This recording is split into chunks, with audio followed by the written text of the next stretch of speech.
Yes. I can't hear myself. This is a joke, man. You got to get this right. That's on me. Thank you. And the fact that we're starting 45 minutes late. That's on me. Good for you. It's the Tim McKernan Show podcast. Make sure you edit that part out where I'm more on my true self. Gotcha. Yeah. Can't lose this facade. Thank you.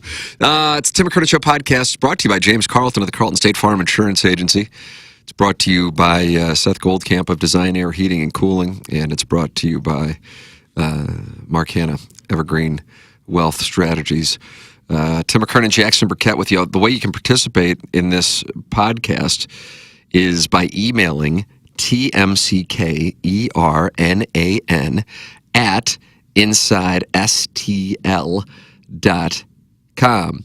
And anything is welcome. Questions, comments. You can always tell when I find the cute boy gif. Yeah, I know. I break. There's a giant grin on your face the entire time. You're a Goldilocks of cute boy gifs. Yeah, if you were to scroll through, I retweet a bunch of stuff from the TMA account when I get the notifications. Right. But if you were to subtract that, it's gifs of cute boys and the mom from LSU. Yeah, that's all I got. I can't even think the last time you tweeted an actual like a take. Yeah. Team McKernan at InsideSTL.com. You can send your takes to me. We welcome you to participate. We haven't done this in a while, I got to be honest, and that's not good. That's on me. But I was vacationing with my family for my son's spring break also. It was a significant birthday for my father-in-law. You like that? Do you like that term, significant birthday? That way you're not saying the birthday? Yeah. And I like your father-in-law a lot. Yeah, you've met him, haven't you? Mm-hmm. He was really good guy. Yeah. Man played rugby until he was 65. That's crazy. He's a St. Louis Rugby Hall of Famer. That's incredible. I am not. I think you would do well on the rugby pitch. Well, they're not happy in the YouTube chat already. Yeah, I guess 11:30 means different things to different people. Full transparency, Jackson. Yeah.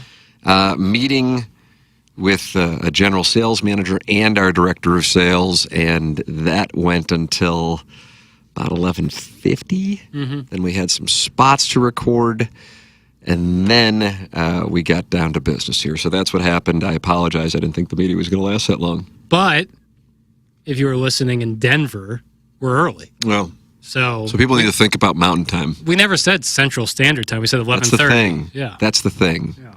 So really, we're ahead of time. Thank you. Send your questions in, and with not having done one in a while, you know what we are? Loaded for bear. Flush with questions. And flush with questions. Yeah. I'm just going to go right to them here. Let's see what I got here for you. Little Jackie Papers loved that Rascal Puff. This one's from March 3rd. I feel like we did one after March 3rd, but not much after March 3rd. Mm-hmm. So I've got 5 here. I'm going to hold down a number. I guess theoretically I could. All right, hold on a second. Here's what we're going to do. So then the audience, well, those who are watching, and I realize that's like not many relative to the listeners. You turn around. I'll duck under the dais here. I can see the breasts you draw on your back. And I'm going to hold up a number. Let's see. All right. All right, here we go. All right. Any number 1 through 5, and you get to pick the question. 3. All right, 3 it is. I was holding up number 1. Now I'm confused on what we were doing there. Trust me, I'm even more confused, and it was my idea. Was I supposed to say a number? I don't even know what the fuck just happened. I really don't. I'll go with question 3. Okay, all right. Hi, Tim. I hope you're doing well. I wanted to reach out with a quick question after listening to TMA yesterday. And this was sent this morning, by the way. Okay. You mentioned your Cardinal Fantasy Camp experience and framed it as more of a social media joke. That caught my attention because my recollection from QFTA shortly after the camp was that you described it as a genuinely fun experience without it being presented as a joke. I got to step in right. The question's not even done, and I have to step in here.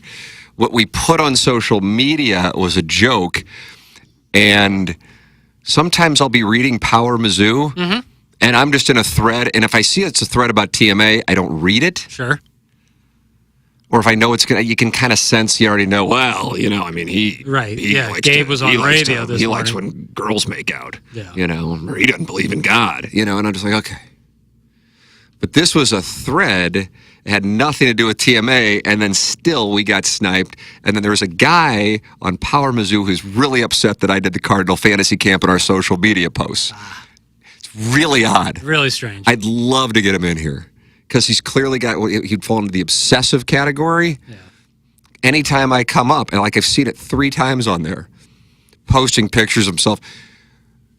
If you recall the discussion, well, it's not fair to say, but when we talk about fantasy camp, and I know you weren't on the show at the time, Jackson. I was listening loyally. Were you? Yeah, for the sure. cat would say, what a thrill, you beat out a throw from a 65-year-old chiropractor from the Metro East. Yeah. Yeah. So what we put on social media, which, if I'm not mistaken, Nick Yale came down there, shot video of it, which is what the Cardinals wanted us to do. Right.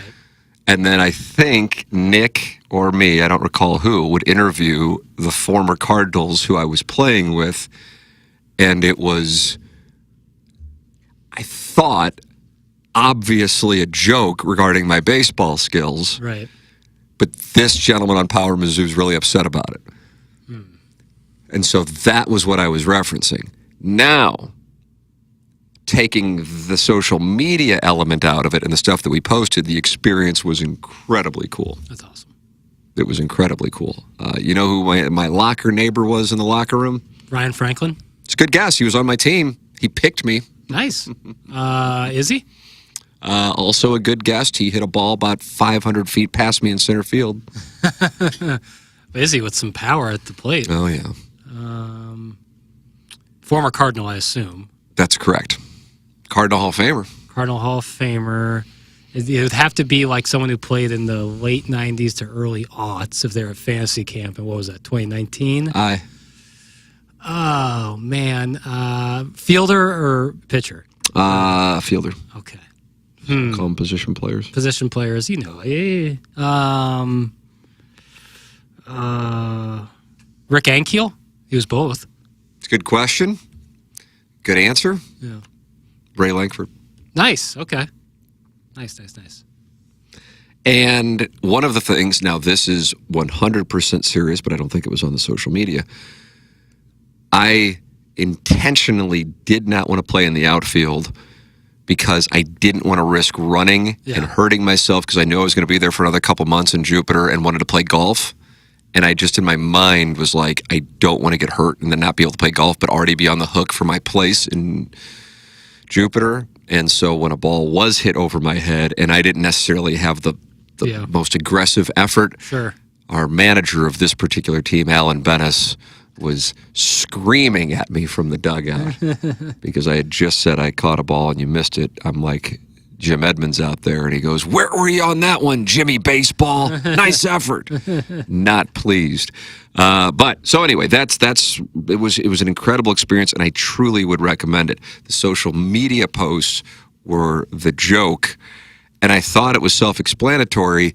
But then again, 4 hours ago, we were doing TMA, Jackson, and I said on the show, if the playoffs started today, the Cardinals would be playing the Dodgers in the first round, and that really upset a gentleman by the name of Bourbon Bob, who I don't want to say I thought he knew. Yes, so you know the same thing I'm saying? Right. Like I thought he knew. Yeah, he's kind of like not like one of the hill folk. The hill folk, the older community that is appalled and wants everything to revert back to the 1950s. Make things great again. And I'm like, no, I mean, just so you know, I'm not like serious about when I say if it's a playoff start today, what the fuck's wrong, man? But let's see. He said, he brought up Nick Yale. I also remember Nick, what up Yale? Being down there capturing the week, including a YouTube video that seemed to highlight the experience in a pretty positive light. Totally understand how context can change over time, so I just wanted to ask you if you could clarify what you meant. I'm asking purely out of interest and appreciation for the content. No gotcha intended. Thanks for all that you do and appreciate you taking the time if you're able to respond. That's from Dan. Yeah, I did make reference to that on yesterday's TMA. We were doing this on April 2nd, 2026. It's strictly this one thing that I see when I'm just scrolling Power Mizzou. I'm in there more often than not for football. and all of a sudden I catch a stray on the Cardinal fantasy camp from a guy, and it's the same guy every time. And I'm just like, what is this guy's deal with me? Really odd. About the fantasy camp. It's really odd. Isn't it? Yes. Yes. It's quite odd. But the social media content wasn't me like going, hey, take a look at how great of a ball player I am. It'd be odd. That would be odd. That would be odd. I mean, I was 42 when I did it. Right. And that's 26 years after getting cut from baseball teams. Yeah. I've never been to fantasy camp, but I imagine guys aren't going in there with the mindset of, like, if I really perform, they might sign me to a 10-day. You know? That would be awesome. Yeah. That wasn't even like on the range of, like, I mean, for real, I was on the younger end of the campers. Yeah. But it was a great experience. It was awesome. It really was. The social media content was done satirically. Right. But as you and I have discovered over the years, there are people who really believe you and your family have a home in the Hamptons, Yeah. that you have a private jet. Yep. I can't, what are some of the other things that, Huh. I really am a godless pervert, though. I Yeah. want that on the That's record. the truth, and I am pale. Yeah. So there are some truths that you have to kind of comb your way through. But on the topic of fantasy camp, I would have said, no, playing outfield sucks.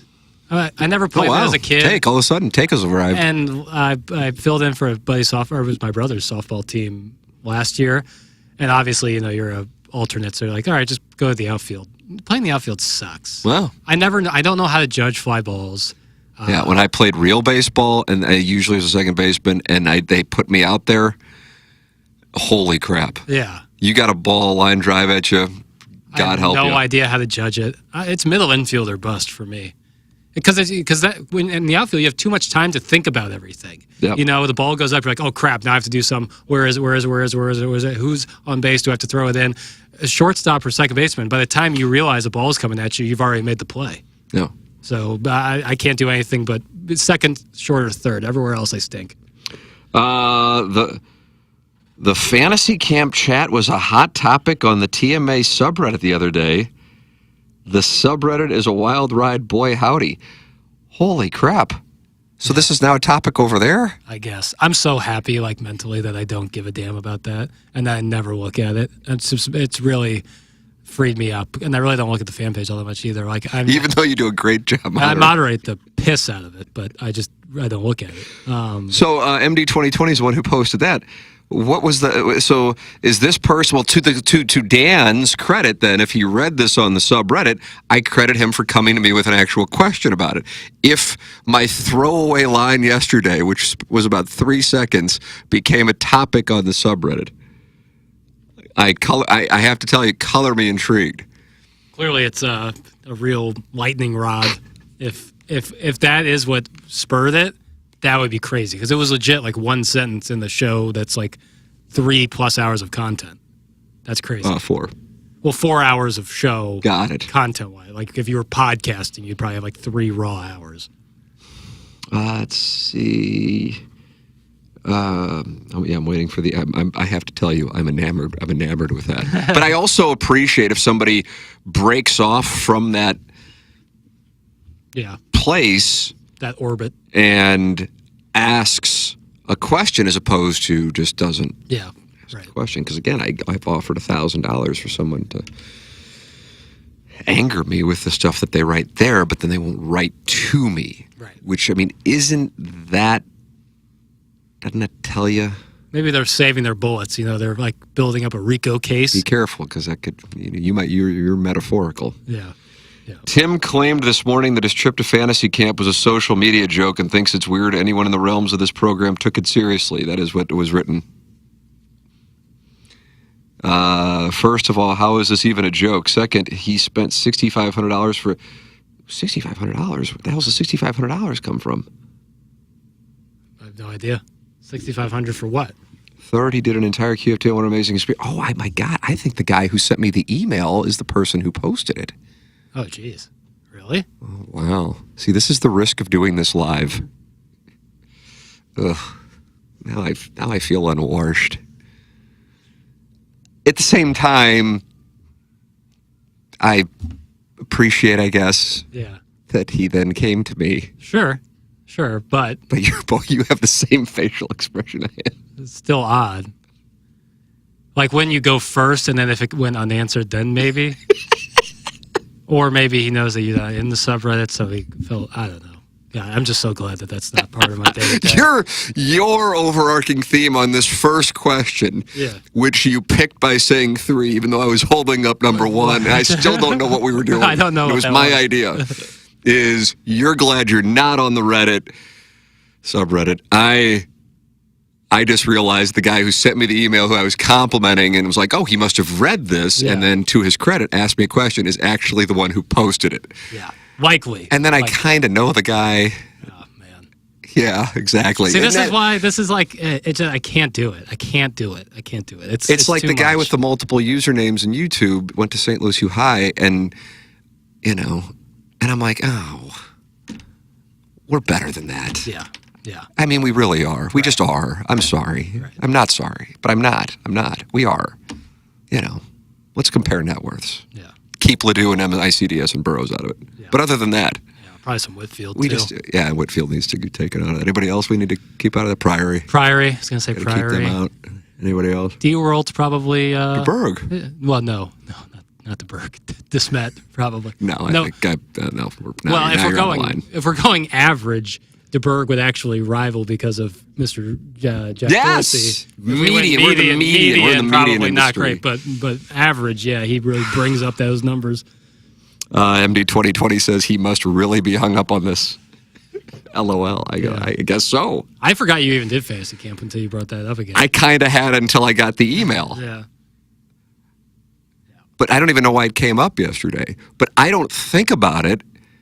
I guess maybe like I get the Facebook memories thing that I'll occasionally pop up, and it was, I guess at this point, 7 years ago, and it was truly a good time. But the social media thing was done as a joke, and I thought that was obvious. But as I said, I wasn't aware that it upset people outside of the one guy in Power Mizzou, and now the guy who emailed me for QFTA, who apparently also posts on the Reddit, attacking me. Oh, what a tangled web. Question: Do you still? I am taking them. Do you still have the jersey from fantasy camp? I got both of them because we had a road jersey, and we had the home jersey. And the home jersey from fantasy camp was that Saturday cream jersey that they were. Yeah. The road jersey. Not a big fan of the road jersey because I associate it with the red hats. Yeah, road jerseys in general for baseball. Like wearing a road jersey. Like the gray. Like if you're going to buy one jersey and you buy a road jersey, I have a lot of questions for you. Although on some of them, it's like a different style. Like the Yankees wear a completely different uniform on the road than they do at home. And I think it's actually pretty smooth because it says New York on the front. Yeah. Obviously, it pales in comparison to the greatest uniform possibly in all of American sports with their home pinstripes. But it's right up there. Well, this fantasy, who knew? Yeah. I wasn't prepared for this. You should wear the jersey into the show tomorrow. I think when you made the comment on the radio yesterday, people, now others are speaking for other listeners, people took it to mean the entire fantasy camp experience was a social media joke.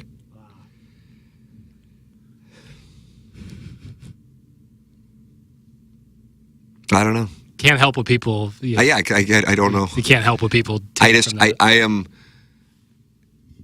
There are moments over the course of this program's existence, but most of them have come within the last 5 years, where I just go, I can't believe that it's come to this. That's the best way I could describe it. I can't believe it's come to this. Jackson, what is the phrase? Die young, a legend, live long enough to be a villain? Oh, from Dark Knight. You can either die and be the hero or live long enough to become the villain. Is that right? And who said that? Heath Ledger. Harvey Dent, it was played by Harvey Firestein from Mrs. Doubtfire. Yes, he had a cameo where he delivered the most important line of the movie. And it might have also been Aaron Eckhart who played Harvey Dent, a.k.a. Two-Face, but I actually think it was Harvey Firestein. Ray Firestone did it? Roy Firestone. Yeah, and he did a sports talk show? He did. Yeah. And he's pissed about what I said about Cardinal Fantasy Camp. Yeah, in Dark Knight, which was, omnipotent, really. I'm going to ask, and I know this is going to hit home for some of you, But do you ever think, like, maybe you might be the problem? Right. Like, this is a little fucking weird that you obsess over this. But I know, but you're talking to other people who... I mean, there's a throwaway line on 4 hours of a show regarding something that I thought was obviously a joke 7 years ago. Right. But I mean, I guess it's how we make our living. So I guess it's good. But it's just like right now, I have the same facial reaction you do when I realize it's the guy who sent me the email who made the post. Yeah, it's just uncomfortable. I don't know. I'm not comfortable with that. Right. And I don't think you can be comfortable with that. Yeah. This is our paying the union dues here. It is. It's honestly, it is the proverbial cost of doing business. Yeah, the union dues. Because because the audience, Doug made this observation, which is, but this is, even though it's Doug who said it, it would fall into the category of waxing our own car, so I won't say it. But like when we interact with people in the public, I'm not going to say what Doug said, but when we interact with people in the public, it's like they're friendly and friends of the show. But then here, it's like I got to apologize for the show that is, I think even if you hate it, you'd acknowledge it's done well, doing well, whatever. And now you create Reddit threads to attack me and then email like, hey, I heard. Hyman Roth, Lee Strasberg. Yeah, the great Lee Strasberg. Yeah, topless. Yeah, we should do this podcast topless in honor of the great Lee Strasberg. Let's see. Hey, fellas, I have really enjoyed the Shirts interviews and also the Gates interview last season. I thought I heard recently on TMA that the show has been trying for years to get Drink On too. Unless it happened when I was not in, Eli Drinkwitz. Oh no, we got a burner. We got a burner. It's a fresh account right there. It's like taking some sourdough out of the oven. Tim, you framed the fantasy camp as a joke. Stop gaslighting and just take the L for once from a brand new account. And I would say it's live that you can figure out, connect the dots. Right. But the thing is, when I leave here, like, I don't even think about any of this stuff. So it's like, why even? Yeah. What a fucking weird deal. Yeah, it's odd. Here is the truth regarding the fantasy camp. The Cardinals wanted to promote the fantasy camp. They let me participate in the fantasy camp. I got to do it pro bono. Hence, whatever the $6,500 thing, I have no idea where that came from. I didn't pay $1 for it. Very fortunate to be able to do that. They wanted to promote it. Use your social media, make fun of, if you'd like, how crappy you are, or talk about how great it is, whatever. I got cut from St. Louis University High School's baseball team because I couldn't make the throw from second base to first base, not because I was physically unable, but because I had some kind of Chuck Knobloch, Ricky and Kill Steve Sachs situation. Nick Yale came down there to document it as a joke where he interviewed, I believe, my manager, Alan Bennis. Right. The experience separate from that of being able to be around those guys and play games and just be around the game, the clubhouse meetings, was incredible, and I would recommend it to anybody. Is it possible that I am not a bad human being and some of you are obsessed with me? Parentheses, for some reason. Can that exist? Can we step back from Reddit or the fan page or your group texts and say, you know what? He's been doing this every day, Monday through Friday for 22 years. It's kind of, you get this point, you have an idea who the man is, and it's possible that I'm just not a bad guy, but just a regular guy who happens to be a father with 2 kids, and you just don't need to really spend that much time on every word I say. Can that happen? If it can, it's great. But if it can, just like a self-examination. I ask that question, Jackson, rhetorically. Sure. That's all I have on that. But thank you for creating another account, because that goes towards our numbers. Rack it up. To you, stuff and things in your new YouTube account. I look forward to the new one you create here within the next 30 minutes. All right, TMA Rote Lamp Hey, fellas, I have really enjoyed the Shirts interviews and also the Gates interview last season. I thought I heard recently on TMA that the show has been trying for years to get Drink on, too. Let's see. I don't recall him being on the program, as I was saying. Nope. He has not been in your time, and No. that's the time he's been the head coach. Yeah, he got hired the year before. I love the Josh Shirts conversations because I think they're honest. I don't know Dennis Gates at all. So therefore, as I was just making reference to, once you can hear somebody talk or see them talk, you get a real read for whether or not they're genuine. I think Dennis Gates is genuine, so I think I would enjoy more conversations with him.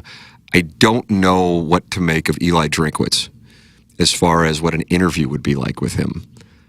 I don't think Eli Drinkwitz, if TMA Remote Lamp is implying that he refuses to come on the program, and I'm not saying that you are saying that, but to tend to that question, which others might think, is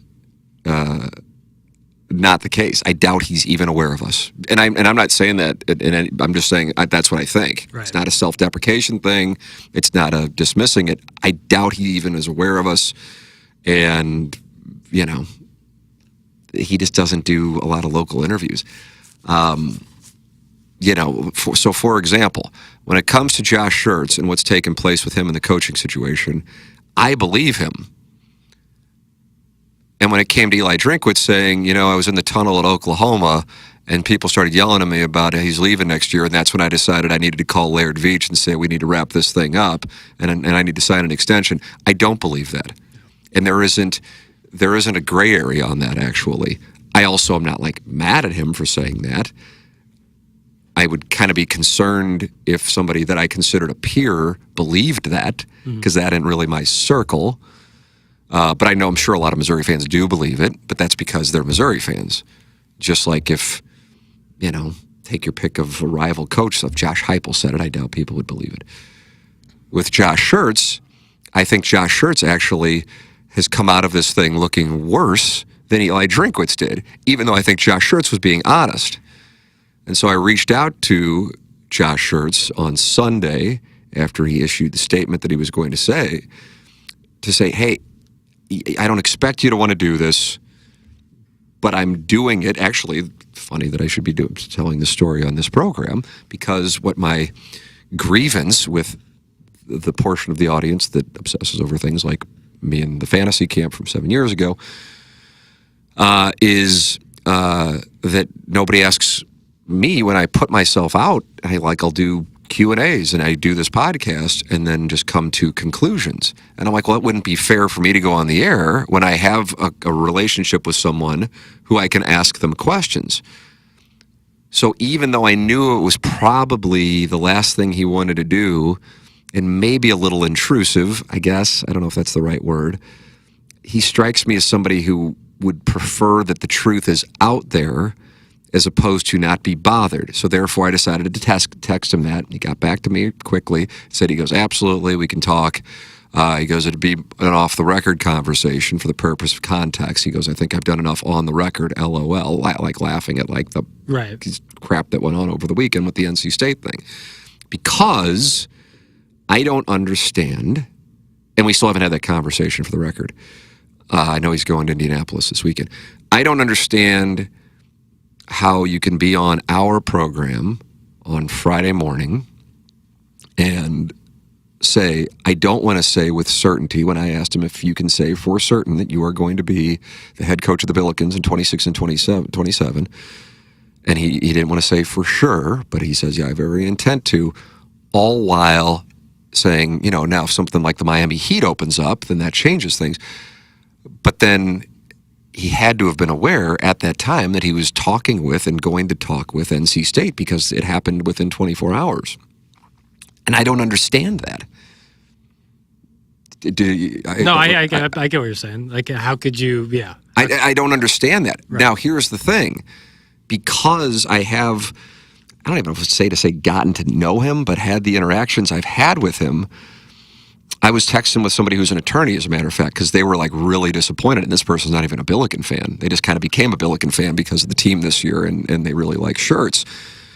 And he goes, I really lost a lot of respect from him. And I said, yeah, I said, I get it. I said, but you as an attorney, and then us doing this for as long as we've done it, you get an idea if somebody is a quality person who fucked up, or somebody who's not a really great person who's trying to clean up their tracks. Right. Because this is kind of what they do. Mm-hmm. And I certainly think Josh Schertz is the former. Right. So that's where I come down on it. But to have context, I wanted to talk to him, which he doesn't owe me. But I can tell you this. I mean, I think there are some listeners in our audience who know that when we made the switch from HD2 to 101, I said, hey, ask me anything you want. And I actually got on the phone and offered to get on the phone with more. Some didn't take me up on it. But I actually got on the phone and had conversations with people. Said, ask it whatever you want to ask. And if it's something I can't answer, I'll tell you that. But otherwise, because I wanted people to know the truth. So that's where I am on shirts. Drinkwitz, I don't know him. I don't think I've ever interacted with him. We obviously have extended the offer for him to be on this program or on TMA. I don't know what to say when I've talked, and it's not like I'm talking to this booster because I'm like, hey, Drinkwitz won't come. I don't care if Eli Drinkwitz comes on the show in the slightest. Our show has never been based on guests. But he said, you got to be kidding me. He's never been on the show. I go, no. He goes, well, I go, don't. It's not a big deal to like start calling people, and because we can handle it ourselves. It's not like none of us really give a shit. If he wants to come on, it's great. I just don't know. I like the Shirts kind of conversations. I like the Marmol conversation because I'm like, it's genuine. Right. That's what I think. Now, maybe I'm wrong. Maybe I got terrible reads on this stuff, but that's what I think. Yeah, I whenever this coaching stuff pops up, it's so like TJ Otzelberger of Iowa State just had this where he's like, nope, this is where I'm going to be cemented. I want to be here. This is the only place I ever want to go. I always find that to be like always the wrong move in a way, because unless you're coaching at one of the bluest of blue bloods, and like even Tommy Lloyd's getting questions about North Carolina, he's at Arizona, which is I would say a blue blood. I just like always say like, yeah, like this is where I want to be. I'm happy here, love it here. And if another opportunity comes up, I examine it case by case. And I know it's not what like fans want to hear, but I always find that better and more genuine than when it's like, nope, this is where I want to be. And then the next week later, you're gone. You're like, I couldn't turn down this offer down. It's like, I understand that. I understand I can't turn this offer down. This is too good of an opportunity for me and my family. I'll never, ever judge anyone that. But then like say that kind of like beforehand, like this is where I want to be. I'm really happy here. They've done nothing but good to me here. And if another opportunity presents itself, I have to examine it case by case. That's just the honest answer. And yeah, it might like the diehards or people who don't understand nuance to a certain extent might be like, what the fuck, you lost all of my respect. But the vast majority, maybe the silent majority, will totally get that. So that's always where I'm at with that. Like I never ever fault anyone for doing the best thing for their family, but I will be like, okay, well, why didn't you just say that beforehand? It's NC State. That's the issue. And I got nothing against North Carolina State. Sure. I mean, truly, when the Billikens played them in the NCAA, were they in the Final Four, right, in soccer? Yeah, right. That fan base like stood out as being like, oh, yeah, it was weird. A little. I don't know what the deal is there. I don't know NC State's reputation like there. Like if you come around here, you know this, schools' reputations. Yeah. If you live in North Carolina, you might be like, well, yeah, NC State's kind of the little brother syndrome. Yeah, where you got Duke and North Carolina there. Right. So you kind of might have the, right. I don't know. It was just odd behavior. I'm like, wow, you guys are really excited on social media to go after St. Louis University after a soccer game. Right. I don't know what this is about, but okay, I got nothing against NC State. I think, like, that mindset NC State fan would go, yeah, if he's on your show talking about, if an incredible opportunity opened up, Miami Heat, we're not that. Hell, I wouldn't put Missouri in that category. No. And I'm a Missouri fan, so I'd like to thank NC State fans, and I realize they went to the Final Four freakishly a couple of years ago, and they have a national championship, albeit a long time ago. I think NC State fans would have. So I don't get that. Yeah. And if and when we get a chance to talk, I would talk just like I'm talking now because I want to understand, and he's the kind of guy who wants you to understand. not even because then I can say it to the audience, because again, it's off the record conversation. Whatever I'll ask, okay, can I say that publicly? That's the agreement when you have these kind of conversations for the record. Yeah, I don't understand. I don't know what to say. I was thrown off by that. I never thought he was going there because I don't think he's on our show saying what he's saying. I'll tell you what my theory is, but I'm not sure that this is 100% theory. This isn't from anybody else talking to me and telling me. My theory is every time that this stuff goes on, he uses it to get more commitment from the NIL.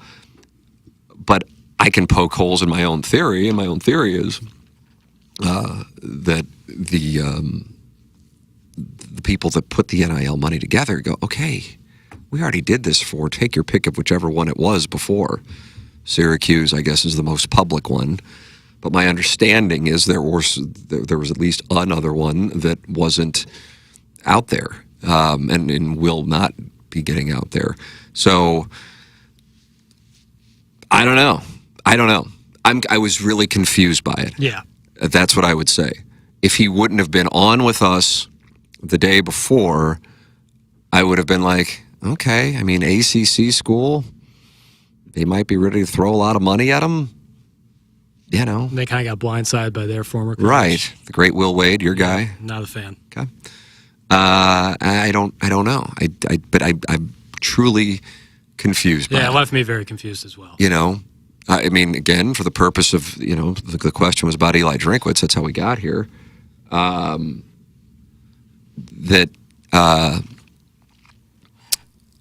You know, I thought one of the most, I mean, it's something that may only interest me, but ESPN, and I don't recall the authors of it, did an incredibly in-depth piece on the Penn State hiring.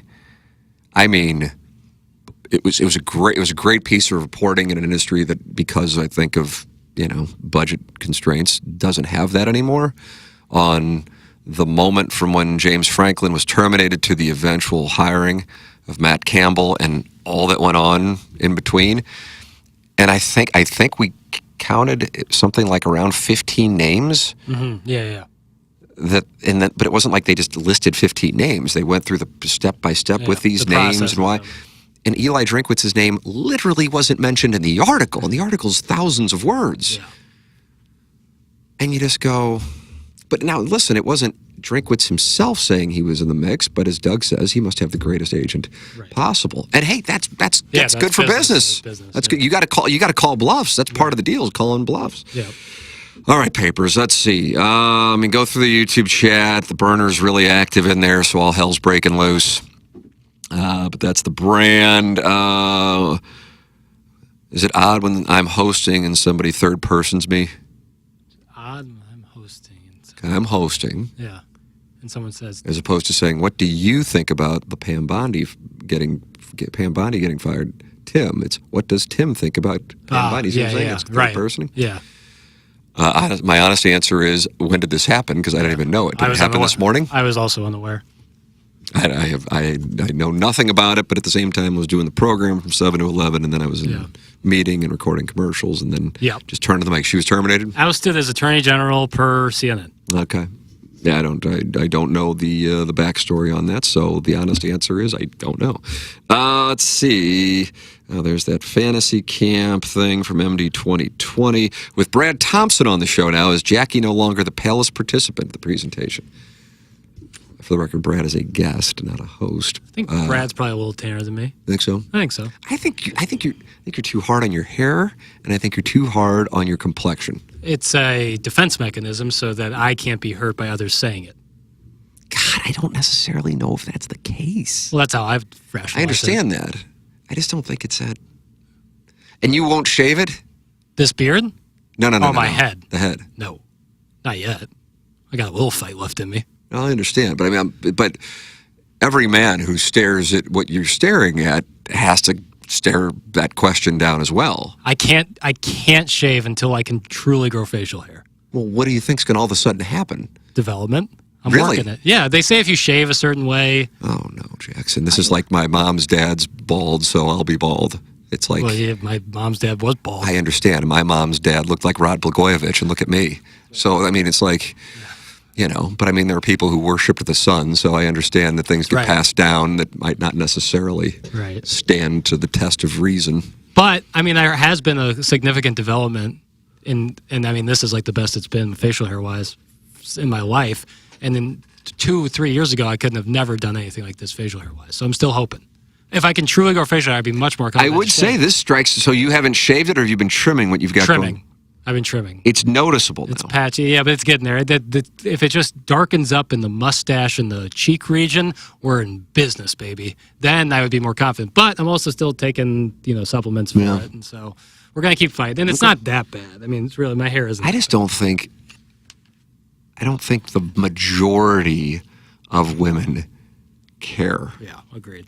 And I think me as a bald man, you as a potentially bald man, overvalue it. Yeah, I'm just trying to get my foot in the door. That's what it's always been with me with women. It's always like, just get me in there and I can dazzle. Is that right? Oh, you're well hung? Is that what that was all about right there? Not necessarily me saying dazzle is not necessarily a performance thing. More of like personality-wise, I can dazzle. Like, just get me in the door. And so if I have decent enough hair and decent enough looks, just get me in the door and then I go to work. Is that right? Really? Yeah, that's how I've always been. I feel like the more you get to know me, the worse it becomes. So you dazzle on first sight, and then absolutely, this is so hot at first. Yeah, you're a dazzled and disappoint kind of guy. Let's see. Do you have any good Rich Gould or Howard Balzer stories? Did you do Morning Drive with Scott Warman? That's Brody Herman, Brown and Crouppen fame. Hello, Brody. I interned for Rich Gould in 1997.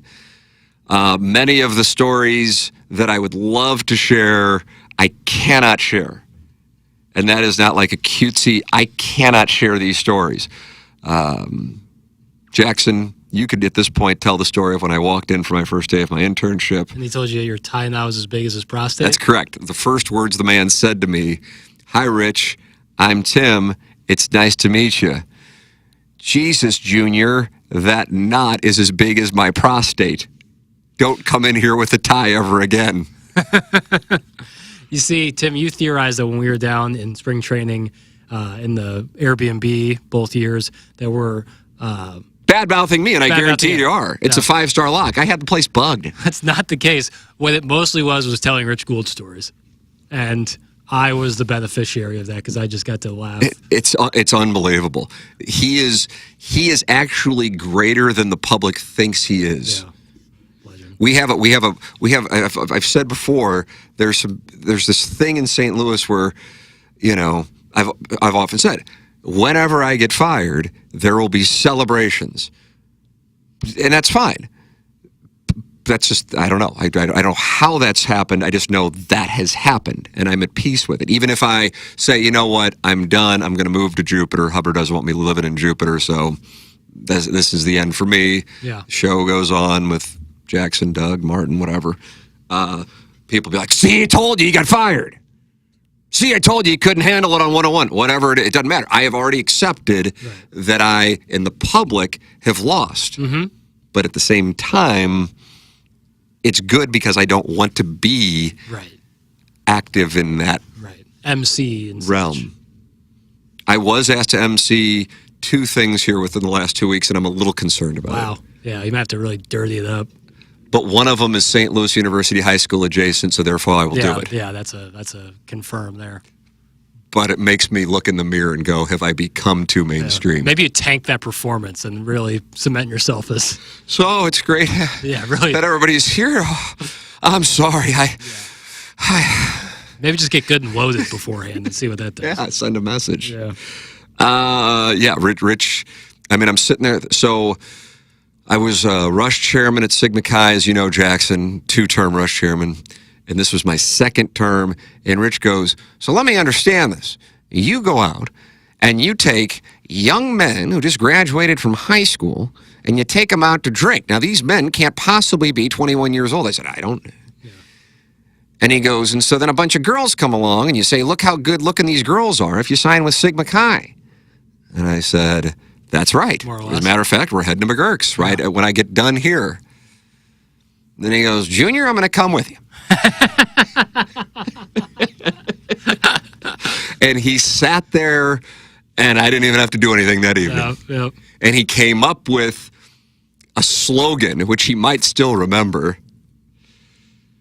And I would love to be able to share the whole thing with you. Sig Kai, blank, blank, blank, blank, blank. I can't say it. And then it was yippee, yippee, fuck. And he just crafted that at the patio of McGurk's. Yes, that's great. That's exactly where it was. Yeah. I can picture where we were. Still a legendary Because patio. these, 21, 22-year-old lasses who are there to, it's just like a college football recruiting trip. Yeah. We're just like, this guy is the greatest. Who is he? Right. But this guy is instant offense. Have I seen you on the Sportscast before? Yes. Yes. Now get me another beverage. Howard Balzer. I don't really have Howard Balzer stories. I never really worked with Howard. I don't think we ever had him on the show since I've been on. I mean, we worked at the same station, but I don't think we ever did a show. He would be a guest. And then, yes, Scott Warman, when Rich quit, I think, when I was on KFNS, he is who took over. So that it was me and Jay Randolph Jr. and Scott Warman. And then I went to do the press box with Frank Cusimano for maybe about a year.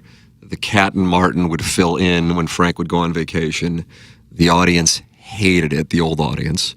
Same kind of thing. We're living, here we are 2 decades later. This is a sandbox days, right? And they called it the sandbox as an insult, but we were like, ooh, we kind of like that. Yeah, it's kind of good. And then new ownership came in, bought the station, may have overpaid for it. I'm sure they would say that yet now.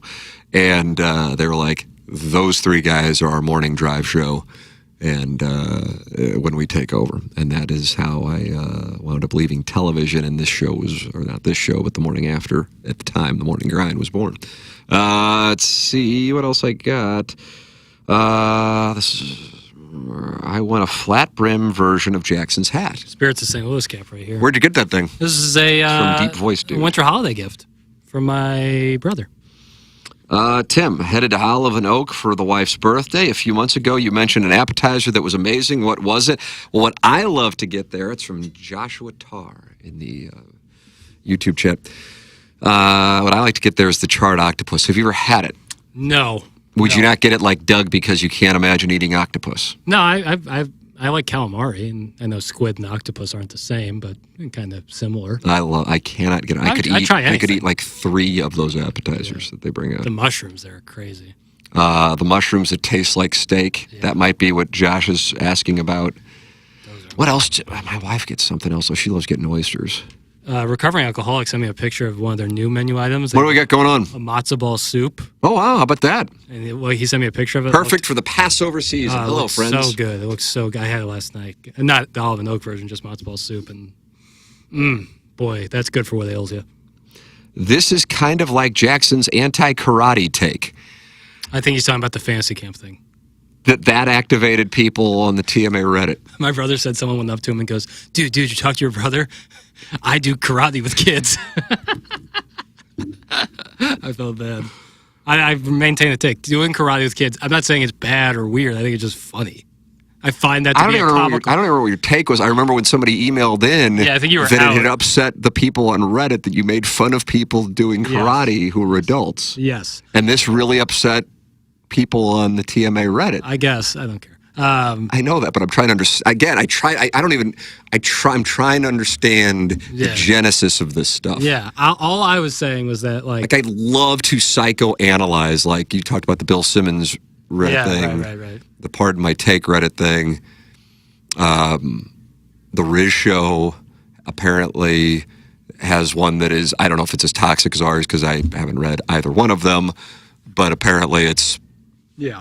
I mean, but what one of those things aren't? That's not, because it's You know what I totally mean? anonymous. You can post whatever you So want. my point being, they're always toxic. But what I'm saying is, not to ours. I'm talking about in general. I'd love to psychoanalyze, like how you get into that. Right. Like, I get it, because I don't post on Power Mizzou. Like, I always draw an analogy to Power Mizzou, which I think is probably not fair to Power Mizzou. but I don't read it, so I don't know. The only way I get it is when we do these things. And then some of the people pop up here, or as the case might be, email me. But that's fine. Good for you for emailing me. I tip my cap. I don't. But that's kind of like Gabe's thing about that. He's like, I don't get why you're a fan of the team if all it does is make you miserable. Right. And I don't know what Right. Oftentimes I have used the example, it's not the greatest example, but No Laying Up podcast. I still enjoy golf. My wife goes, okay, we don't really have anything going this weekend. And I go, great. Fuck yeah. And she goes, and then next weekend, I already know the deal. And I said, you're damn right you do, woman. Masters season. You better believe it, sister. Yeah. That's the deal. So I said, that's just during the day. I said, we can go to dinner at night. Right. But during the day, I'm out. Yeah. That's the deal. Yeah. Point being, I'm still into golf, but that podcast, I'm just not as into the podcast anymore.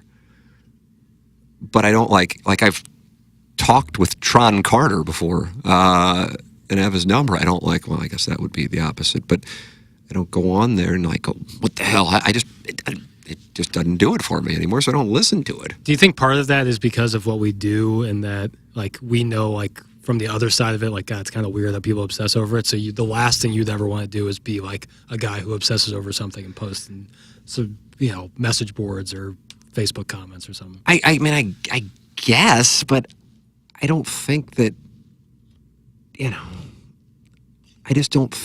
But that's why I'm in. That's why I truly am fascinated by it, and it looks like one of the guys is in the YouTube chat right now, which is great, so people can see it firsthand. It's wonderful when they like reveal themselves. Yeah, albeit he created a new account to do it, but it's fine. Because I think initially people think it doesn't exist and we're overblowing it, and I also don't blame people for thinking that. Right. Because if they listen to the show, they're like, well, you guys all rip each other, and the listeners rip you, and then they rip each other, and that's what it is. I get it, and that is accurate, and I think it's probably more like that than any other show in the market, but I don't know. But occasionally, like, one breaks off from that bubble, and they enter the mainstream, and then you go, this we got to keep an eye on. For sure. Because there truly are, maybe people believe it, maybe they don't, 1,000 texts a show. And I know some of the old school 101 listeners are like, what does it take to get my text read? And that's why I say get your name saved, because that'll help. Yeah. But it's like I scroll through and I'll see, and most of them I miss, because we read, I don't know, 2% of the texts that come in. But they'll see one, and I won't talk about it on the air. And it might be like in a commercial break, like the anti-Semitic shit. Yeah. Sometimes the anti-Catholic shit, which is, like I always say, phenomenal in St. Louis in particular, but whatever. Where you go, oh shit, this one's a little different. Yeah, agreed. But we got one of those going on right now in the YouTube chat, and it's good that it goes on. Right. I wouldn't say it's good that it goes on. It's good when other people can see it, 100%. to see how obsessive and strange it is.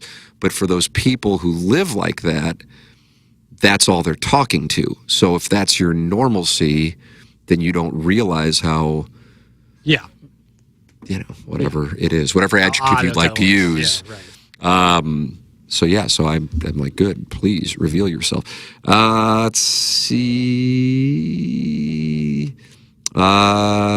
Shirts is good at talking. That's from Ryan Krause. Yeah, I would agree with that.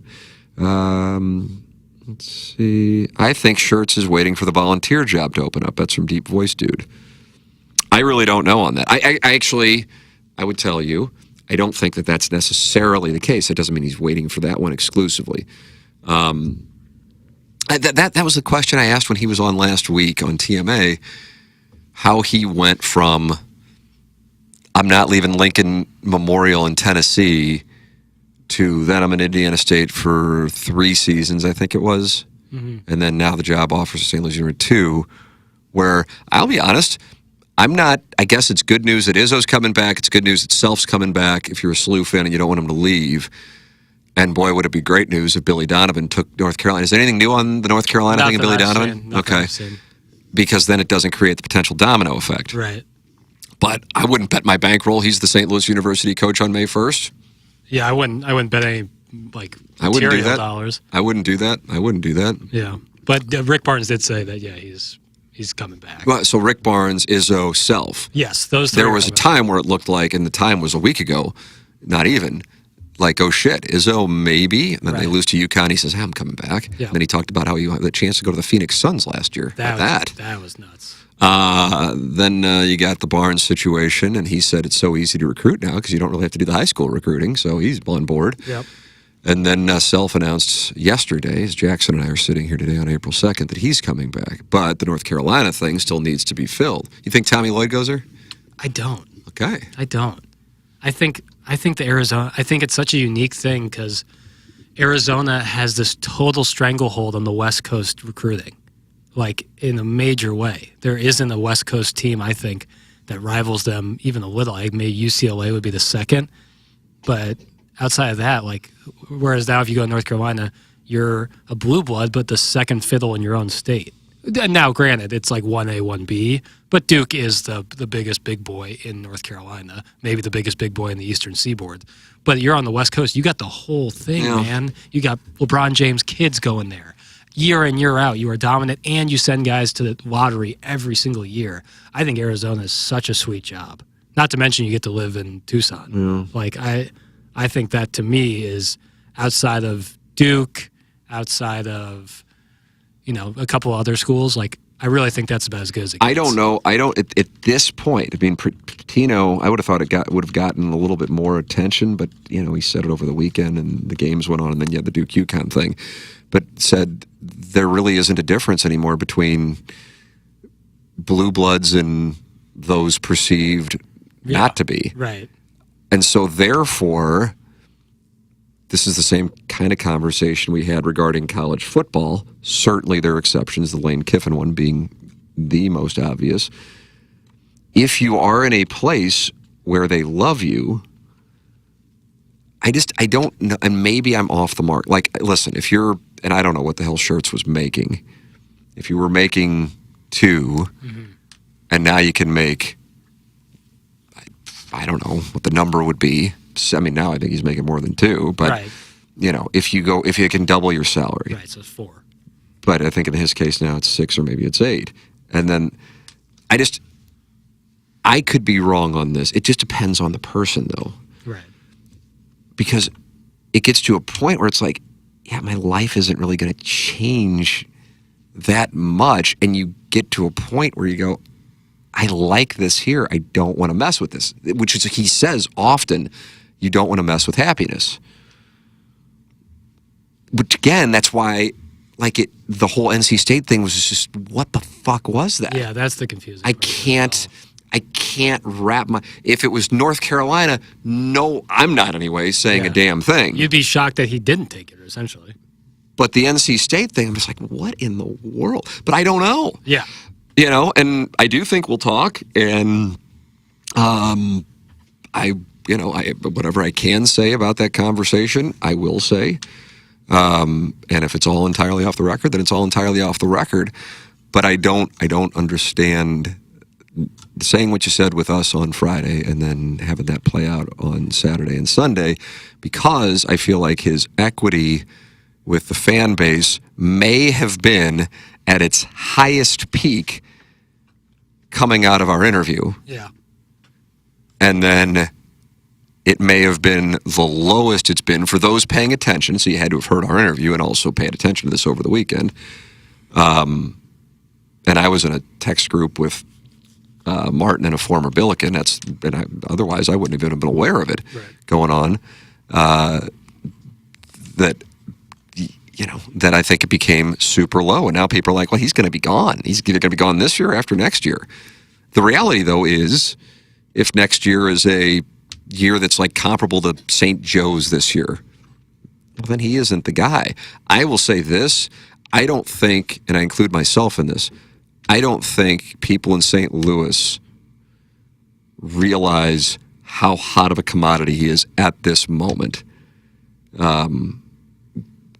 You know, we kind of knew about the Providence thing just because it became like a running joke with that fan base all over him well before Kim English was even fired.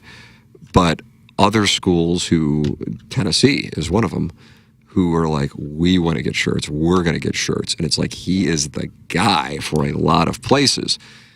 But I bet if we went back over the last 10 years, you could find the guy, and then the guy has a bad next year, and then the guy is no longer the guy. Is out of a job. Right.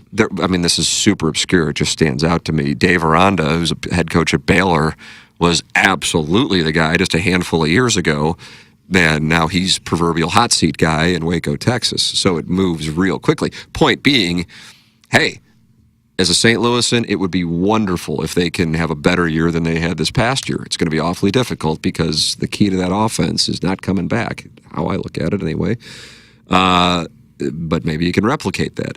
It's going to be tough. But if he does, at this point, I would say, okay, he's gone. Yeah.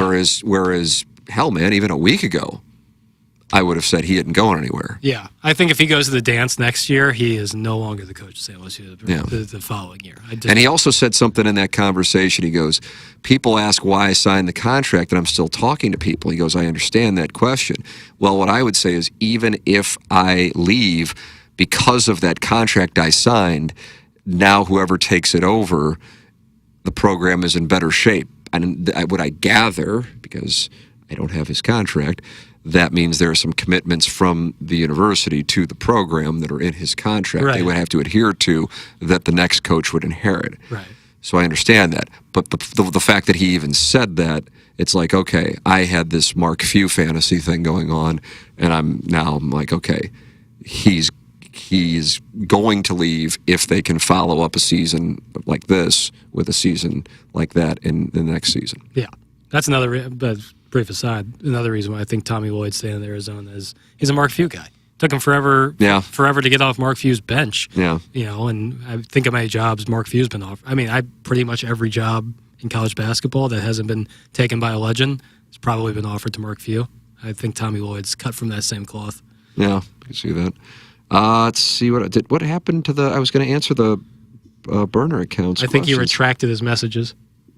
Oh, really? Yeah, I didn't do it. He just I see that sometimes you can retract messages. Oh, is that right? Yep. I was ready to. Yeah. Is he like ashamed now? There's no way. Who knows? No, I was going to try to answer the questions. It was something like, why do you feel like you have to be validated by athletes?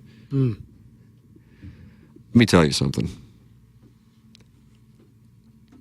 I don't know when the last time I guess when we go to spring training, but other than that, I just don't go down in locker rooms. Yeah.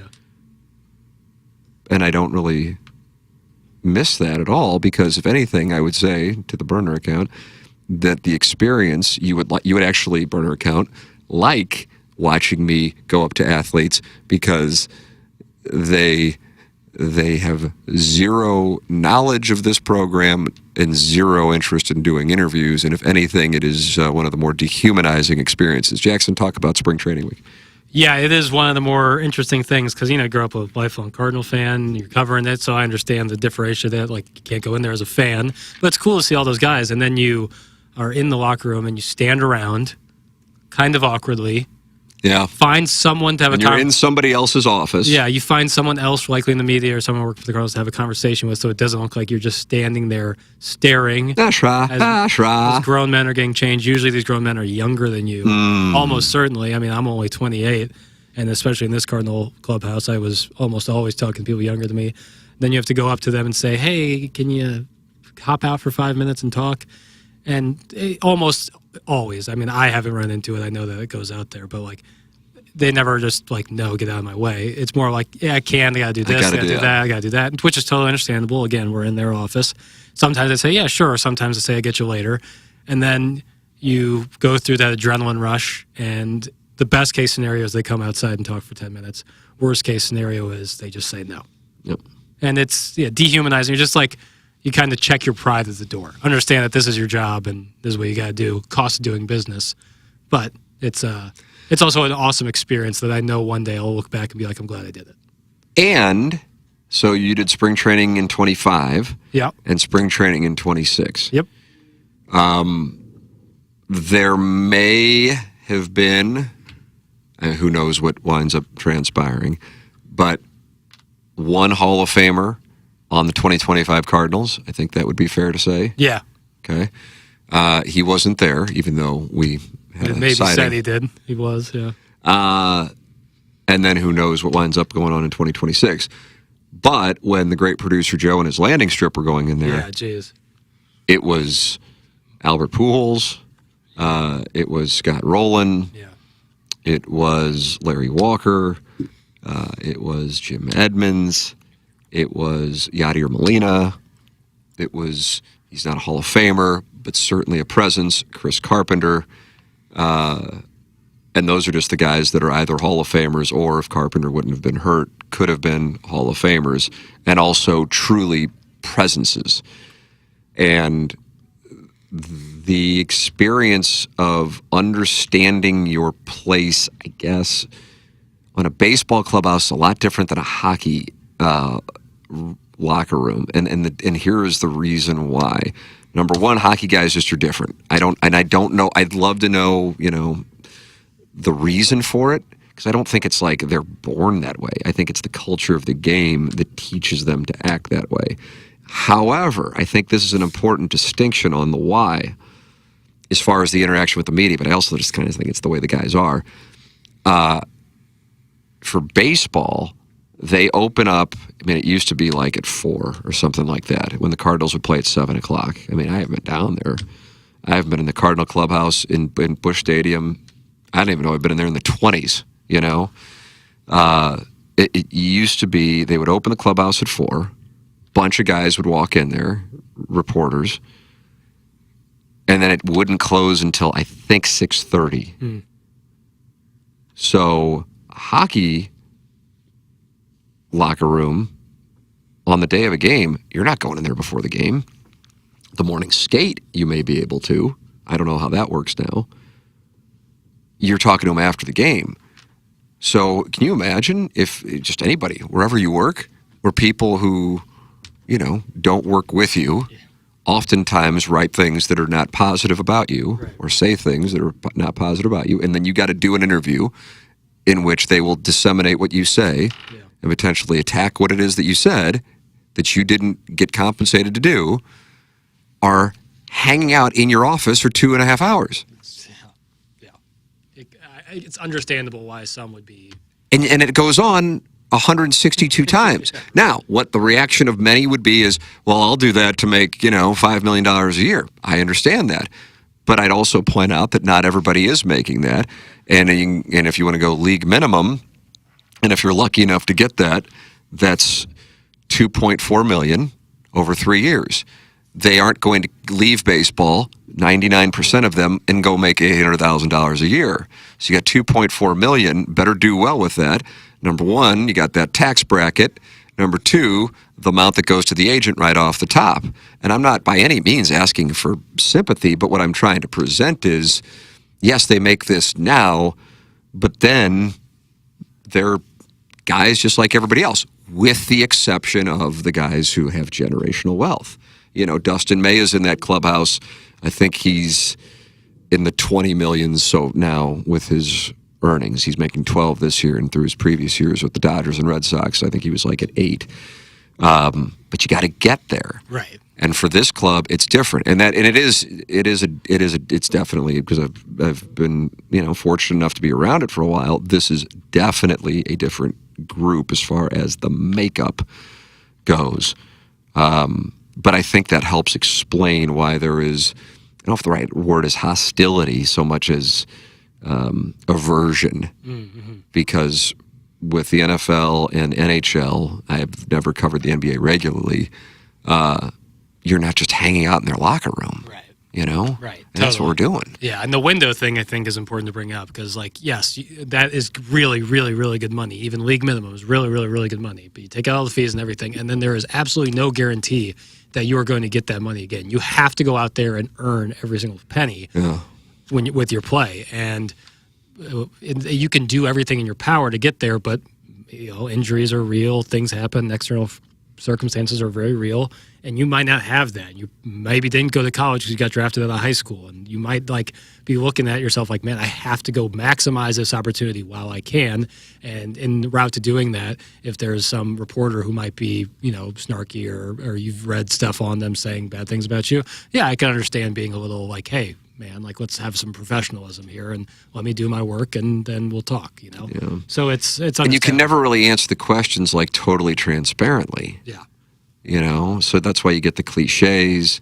You do it, you try to be polite. I don't know. In my career, if you're asking me the best, who handled the best, there's one that absolutely stands out, and it's not, by no means is a shot at anybody else. It just stands out head and shoulders. Jackson, this is where I like to ask you to guess, even though you have no hint or point of reference outside of the time frame. Okay.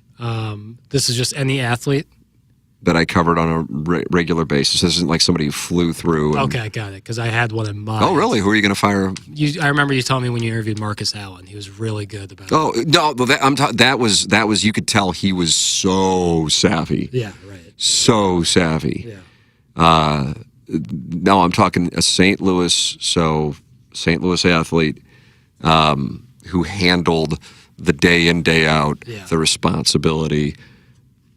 Yes, that's what I'm talking about. But Marcus, that's as far as savvy goes, that was like, ooh, this is like I'm sitting with Phil Ivey, and I think he knows what I'm doing, and I know what he's doing, and okay, I see what we got going on. Isringhausen? That actually is a really good answer. That's a really good answer. That's a great answer. It's not who I was thinking, but that's a great answer because he was a closer, and you only go up to those guys if they blow the saves. It's like being a kicker. It's a motherfucker. And you don't get talked to if you missed a kick. The bullpen guys in general, because starters, if you talk to a starter 3 days before he's going to pitch, he's likely a lot looser, more open to talking, as of day of pitching, don't speak. Closers, relief pitchers have to be ready every single night. They might get their number called, they might not, but they have to be ready. I imagine that's a tough existence. Oh, you better believe it. Yeah. Brody Herman guessed Kurt Warner. Oh, yeah. Just unbelievable. Yeah. Another guess he had was Edmonds Wainwright. Edmonds, when he wanted to, and ideally we weren't talking much baseball, he would be incredibly, and because he kind of didn't care, cared, but he didn't have to worry about if they weren't going to say, hey, you're not playing, or we're going to let you go. Yeah, leeway. Right. Yeah. Kachuk was great kind of toward the end of his career because he didn't give a fuck. It's guys who don't give a fuck, but Kurt Warner, superhuman. Yeah. I guess I can't say enough, and this is coming from somebody who certainly doesn't share his worldview. When the Kurt Warner Mark Bulger thing was going on, you were 5. It was really weird because it was based on religion. It was a weird fucking deal, man. Weird deal. We'll never see anything like that again, even in this time of somehow moving toward a theocracy. Yep. It was fucking crazy because I'm like, well, Bulger's Christian too. Well, he's Catholic. Oh.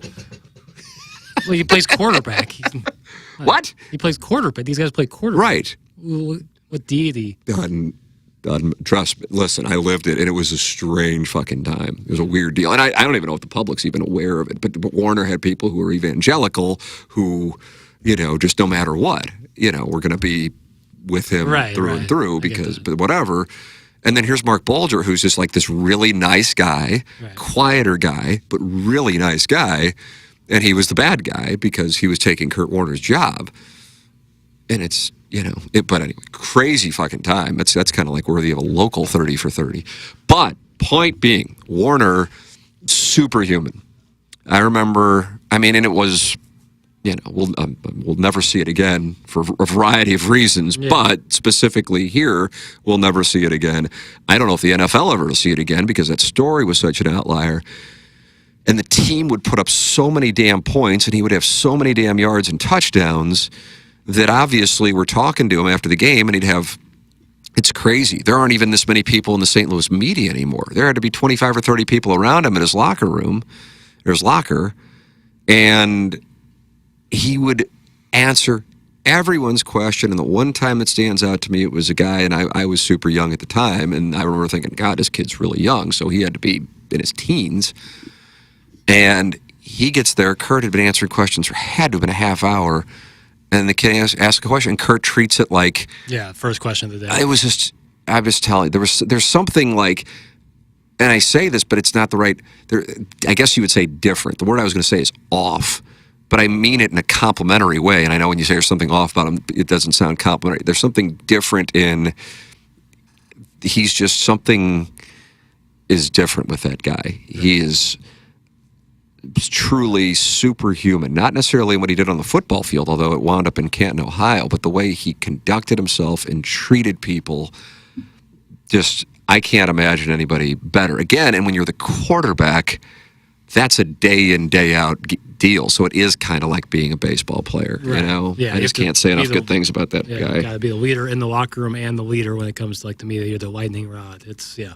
Let's see what else. If there's anything else in the YouTube chat, I've been asked about Visit Pine Lawn, one of my favorite YouTube accounts.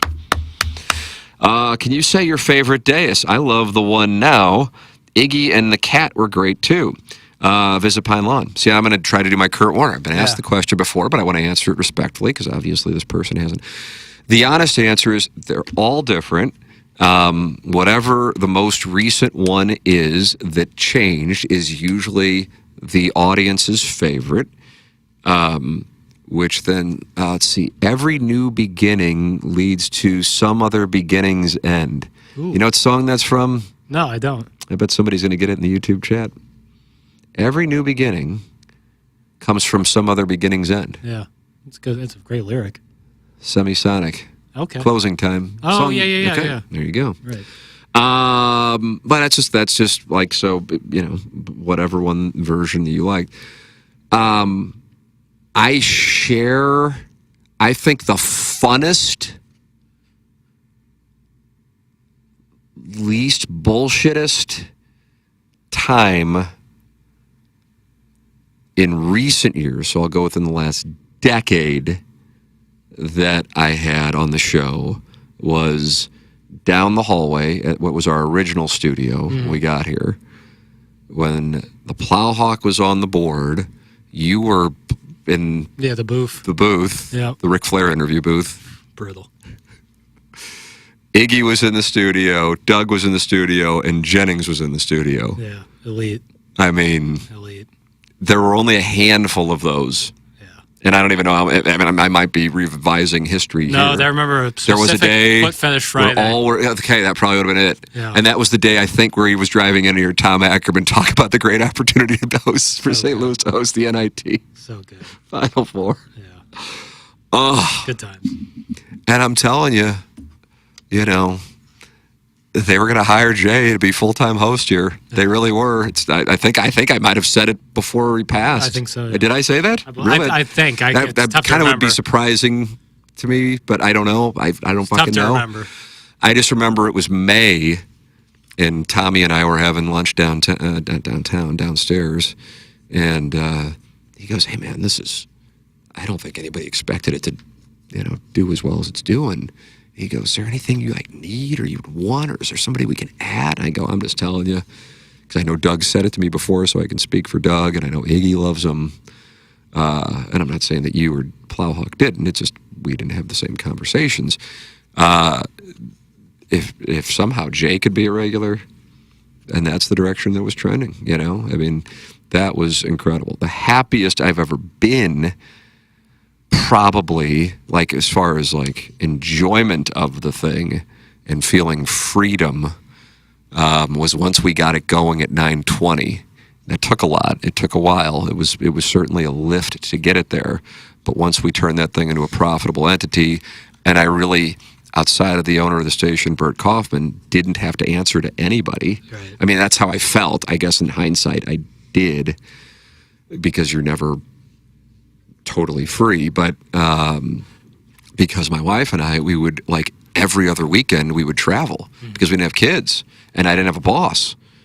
So it's just like, fuck it, we're making money, everybody at the station's happy, it's Friday afternoon, let's go to Las Vegas, let's go to South Florida, whatever. And we just kind of just did it, and it was fucking great. It's crazy, you know. So that was, but as far as like I know that's not what the question was from Visit Pine Lawn. It was the Deus. I mean, there has not been, minus the Fesco 6 months, which wasn't Bob's fault, a time where I've been like, well, this group sucks. It just never has. Right. It just never has. You just recognize, even now, I would tell you that 7 to 10 on TMA is different than 10 to 11. Mm-hmm. You would agree with that? Yeah, for sure. Okay, why do you think that is? Well, because when Martin leaves, anytime you take someone, bring someone It in, or take changes the someone dynamic. out, it changes the rhythm. Exactly right. It changes the dynamic. Yeah. So it's, it's one of those things. And I say this often, but it is a subjective thing as to which one's the best. I don't know. Right. Yeah. But objectively,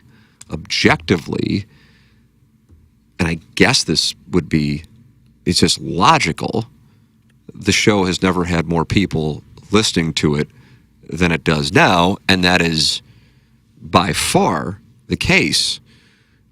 But that is in part because of where the show is broadcasting. No doubt.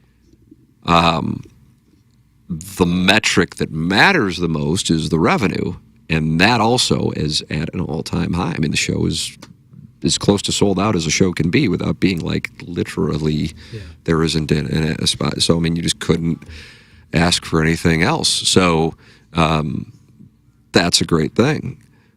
But, I mean,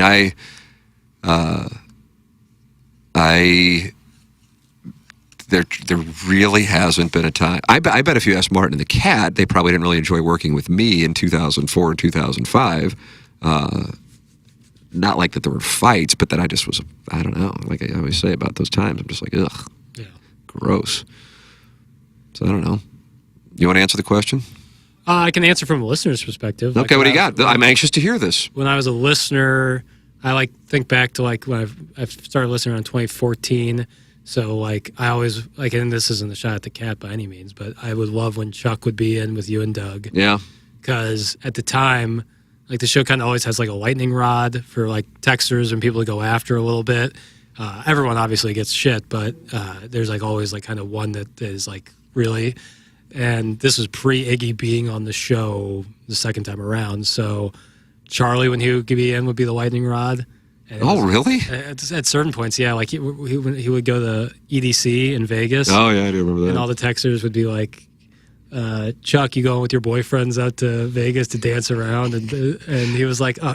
And it was my favorite line maybe ever uttered on the show. Charlie goes, only on this show can you do something fun and cool. And everyone on the text line makes fun of you. Ooh, you want to go dancing with your boyfriends. He was so funny. Shit cracked me up. But I love when the Cat would be on. And then once Iggy returned on the show, I was like, wow, that's a rock star right there, man. It's So I've really... It's just different. Some iterations of the show are different. Some people bring a different element to it, strengths, weaknesses, all that. But I always would love when Chuck would fill in. I still love when Chuck fills in. Oh, yeah. I wish he would. I mean, I wish he would do it now. Yeah. I'm not saying wish. Why don't you do it? Right. If I were him, I wouldn't do it. Right. Right. I mean, he's got his own business. He's got his family. His family is in a nice position. Doesn't need to do it. Yeah. You don't want to do it. for him. Who the fuck wants to go work? Seriously. God. So, yeah. Who ran, what is old people self-reporting? Is somebody self-reporting something in the YouTube chat that I'm just No, I catching? think by answering the closing time question. Or maybe answering favorite Deus or 920. I don't know. Okay. It's tough to follow the breadcrumbs sometimes. Who ran the board before Plowboy? Account executive Mike? Oh my God. We're going back that far? It was 2014 Jesus. when he Yeah, started. I think you're right. And SAC. Yeah, right. And then Stedman before them. No, there's got to be some in between there. There's got to be, but maybe there's not, because that was 920. And Bert was adamant. God, I forgot about this.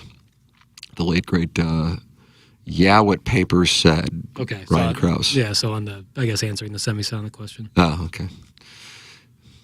I don't know what to say. I mean, I'm 49. I don't really hide it. No. As what I am. I hope everybody gets to live a long life. And prosper. It'd be great. That Bert was adamant that it had to be his employees who ran the board because of any potential FCC violations.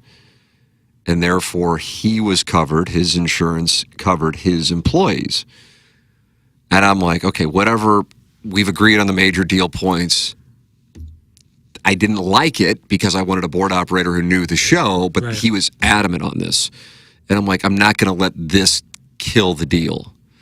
So I conceded, and that is, like, I didn't find the Plowboy. The Plowboy found us. Bert Kaufman found the Plowboy. And what a legendary moment. Now, he wasn't, I think he had like a circle of, God, I forgot. I mean, I don't think about this stuff unless it's like brought up. There were some guys who would run the board who were 920 people who had to hate the show. Oh, I'm sure. Hate it. Or just be confused by it. Right. And then there was a day when one of those guys was sick and the Plowhawk was sitting there and we didn't know who he was. It was like another guy running the board. And it should be noted, because I've been to the 920 studios, the board op at the time would sit on the other side of the glass, like the producers, so they weren't in the studio like we've been in with here. Which is how it was all the way up until KFNS, second time around. Oh, I guess when KFNS changed the studios in Kirkwood, Right. So I don't know what there's a Swopes Picks like on the Rise of Plowboy. So what is his first interaction on the show? I can tell you exactly what is it. First of all, obviously you hear the voice and you're like, okay. Well, I mean, right then, okay, I'm going to work with this guy for a long time. Yeah, that was it. We're going right back to you with the next question. Yeah, so be ready. And then he was explaining himself. He was obviously just going by Darren. He didn't have the nickname at the time. And if I remember correctly, he just got up at one point and just started walking around. He was clearly going to smoke a cigarette, but he didn't want to say that necessarily. And so I think the word was, I listened to Rise of Plowboy recently for whatever reason. I was just in here listening to it. And I believe he was doing some transmitter readings. And as someone who's run a board for a decent amount of time, I've never once been asked to do a transmitter reading. I don't even know where one would do a transmitter reading. And if I did, it certainly wouldn't take me as long as it took the Plowhawk. But he clearly would have to go smoke. And Cat at the time, Cat obviously wasn't going to let that slide, so he continued to press him on what the hell was he actually doing, and it was like instant offense. And then I think a few weeks later, this is by the time I actually started listening, he got a Twitter account, and that was just unbelievable because he was just we watched like the followers grow to like 1,000 in the first, and then he started tweeting takes, and this is when you realized that he was a take smith, and it was awesome. God, I love the Plowhawk so much. He's incredible. He's absolutely incredible. I love Plaza. Yeah. I'm really pissed I couldn't make it to his wedding. It was unfortunate timing. That was the same weekend as my buddy Sweet Sweet Kai. That was Sweet Sweet Kai's wedding weekend? Yeah, I was in Cape Cod. I remember you weren't there. Yeah, I was in Cape Cod. Yeah. It was a nice little pony. I love him. Madison, his wife, is awesome. Huge fan. About to become a father, that Plowhawk. I'm so happy for him, man. And he's got ILL in the Final Four, that Plowhawk. Everything's coming up Plowhawk. It is. Everything's Plowhawk's time. It's the year of the Plowhawk. God, what was I about to fucking say? Oh, you were saying you were in here and you overheard the Rise of the Plowhawk Swopes Picks. I was in here a day or two ago, and usually, this is anti-narcissism, I think. You'll have to tell me. When I'm in here, I always ask you, how can I turn down HD2? Because I don't want to hear it. Not because I'm like, I don't like this. Yeah. I don't want the distraction. Right. So I just don't listen to it. And I go over there to turn it down. And I'm like, oh, this is the Nikki Glaser interview. Yeah, from 20. I had never, well, I mean, I shouldn't say I'd never heard it. I was there. I heard it. But I hadn't. And so we talked about, so it was 2010? Yes. So we talked about that she had been on before. Right. And it's so, I didn't listen to the whole thing, but it's so, I mean, it really, I mean, we're talking, trippy, isn't it? Yeah. We're talking to somebody who, even when she popped into the studio when we were here in the other studio that I was talking about just a few minutes ago when Jay was in there, but Jay wasn't in there that day, I don't think. No. But Iggy was, Doug was, I guess you were in your booth, and Plowhawk and myself were in there. And she was big then, but she's now. Yeah, her Q rating is triple. And it was the Tom Brady roast. Yeah, and then the Golden Globes. Sure.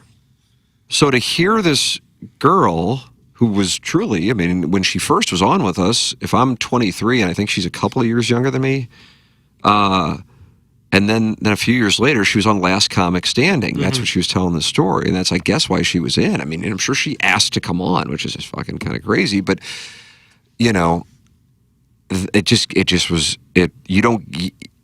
you'll see things from people like musicians or athletes, politicians, whatever it is, and they have their rise. And so therefore, inevitably, there has to be the beginning. But to bear witness to the beginning and then see the rise to truly, I mean, she's hosting the Golden Globes. You're talking about pretty much the pinnacle. You're about at the top of the pyramid. Yeah. And this person was on our show, and I think she was damn near a high school senior or a college freshman, or had just left Kansas as a student. Kirkwood, and then to Kansas, and then come back a few years later. It's unreal. It's it really, but you hear some of the same kind of throwaway lines that are signature lines in that interview, which are not signature lines, her style is what I'm looking for. I had never heard it. I've heard you guys talk about it, like Dodom's told me about it, and you've talked about it because it's on the Skeleton, but I don't listen to it. So I happened to be in here the other day, and I went over there to turn it off. And then I'm like, hold on a second, is that the Nikki Glaser? Oh, I gotta listen to this now. It's really good. Yeah, it's a really cool thing to look back on. All right. That stretch is the body language. Tell it, shut it down. No. I was stretching. No. I've been sitting. Prick. Can you put your fingers up and I call out another number? Yeah, what was that? What was that? I got down on my hands and knees. Yeah. Hey, seriously, what the fuck? Chairman Kurt said in the YouTube chat that he's hoping yippee yippee fuck could be the name of today's episode. I think because of the F word, I don't think we can. I could put the stars. I know, but then there's an issue with that apparently. I don't know. I got four other that were ready to go in the QFTA filtered file. Let's read one more. Okay. Let's read one more. All right, this was the one that I was holding up in the game that made no sense. Hi, Tim. I was hoping to get this. It was March 3rd, so I don't know if I read it. Usually I delete them. I don't think we've done one since March 3rd. Oh, really? I don't think so. Boy, thanks. No, yes, we have. What am I talking? Jesus. But I forgot the date today. For real, we could have already answered this, and I'm dead serious. You will know. I will know off the first sentence. Hi, Tim. I was hoping to get this email on QFTA. Feel free to handle one, both, or neither. You can summarize it to save the audience from my long-winded wind-ups. Listening to last week's QFTA, so this would have been in February, I found myself strongly agreeing with you on what should be called the revisionist history of TMA. Does this ring a bell? No. Does not? No.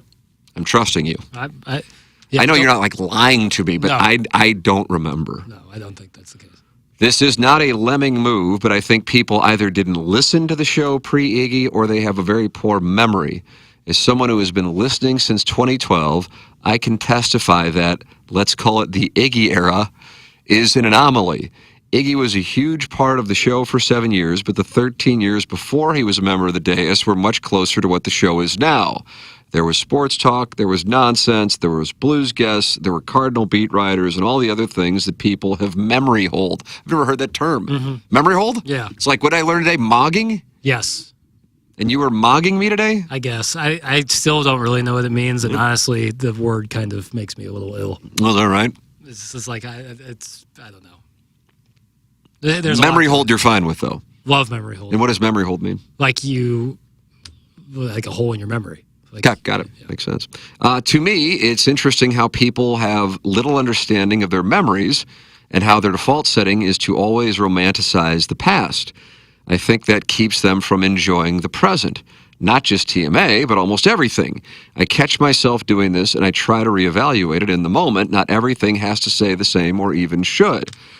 Yes, I mean, that's accurate. As this person said, it isn't necessarily a question, but yes, that is accurate. But I mean, I was asked earlier in this podcast what my favorite dais was, and the truth is, it's outside of the 2007 thing with Bob Fesco, which wasn't, I call it Bob Fesco, but it was more about Joe got fired, although Joe should have been fired for what he did. So I'm not disputing that. Martin quit. So Joe gets fired in September. Martin quits in October, and then we're told that there are auditions for 2 months. That was the thing I think that pissed me off. And then it turns out Jason Barrett had already picked who he was going to have join us and didn't even introduce him to me. And as it turns out, they were planning on letting the cat go. So that was really, traumatic sound. It's too strong of a word, but that was a depressing time. I can tell you I was depressed, and I'm not saying it like metaphorically. I was literally depressed. I would tell my wife, I don't know how I'm going to get through this tomorrow, in part because once they realized the show sucked, I'd like to think Jason would acknowledge this, but maybe he wouldn't. I don't know. It became, I'm not going to take responsibility for what I did. Right. It became, look at Tim. He's sabotaging the show. And it's like, I'm under contract for like another 20 months. I want this thing to work. We don't work well together. I do a totally different style of show. I like to improv. That's not what Bob does. I'm sure Bob's like, this guy isn't my thing, but that doesn't mean you dislike somebody. That time absolutely sucked, and the show sucked, but also it's like I knew they were trying to either get me to quit or trying to find something to get me so they could fire me, saying I breached my contract. So that sucked. So I hated doing the show. So I would pull onto, I think it was Old Orchard off of Big Ben to go to the old KFNS studios. And I would inhale, okay, you got to get through the next 4 hours and then try to get to the end of the show and not lose your job. That was what the deal was, or not lose your mind. But other than that, I don't even know what I would say, and I'm being serious. I am. The second worst version of the show would be, because, for so many years, it was Doug, the cat, and myself. And that was September 07 with producer Joe. That was September 07 to Joe leaving in March of 2013. And then it became Doug, the cat, and myself, and Brian with an E for a very brief time, and then the Sea Monster. And the Sea Monster was not really an on-air guy, but he was so good behind the scenes. You're kind of the hybrid sea Monster, but you're not like a producer, not classically trained. Is that what the term is? Certainly not. But hard worker, great attitude, but you were on air. And the Sea Monster did not want to be on air. Right. So I don't even know. And what a great thing that you have. Not like there's been a billion different lineups, but because essentially it's been 4 hosts in different iterations, but a variety of producers and board operators. So I don't know. It's truly my honest answer. I think specific to the Iggy era, in particular, here, that because when we were KFNS, he was in the back room with you or Gangster Pete or the Sea Monster. So here, he's more front and center, but that was also kind of a byproduct of the setup. Right. It wasn't like Tommy sat down with Iggy and said, "You're a host of TMA." And it's like Tommy said, "Hey, Jackson, we need you in a room outside." It's what the setup was. Right. And I thought you were going to be on camera, and that never happened, right? No. Never.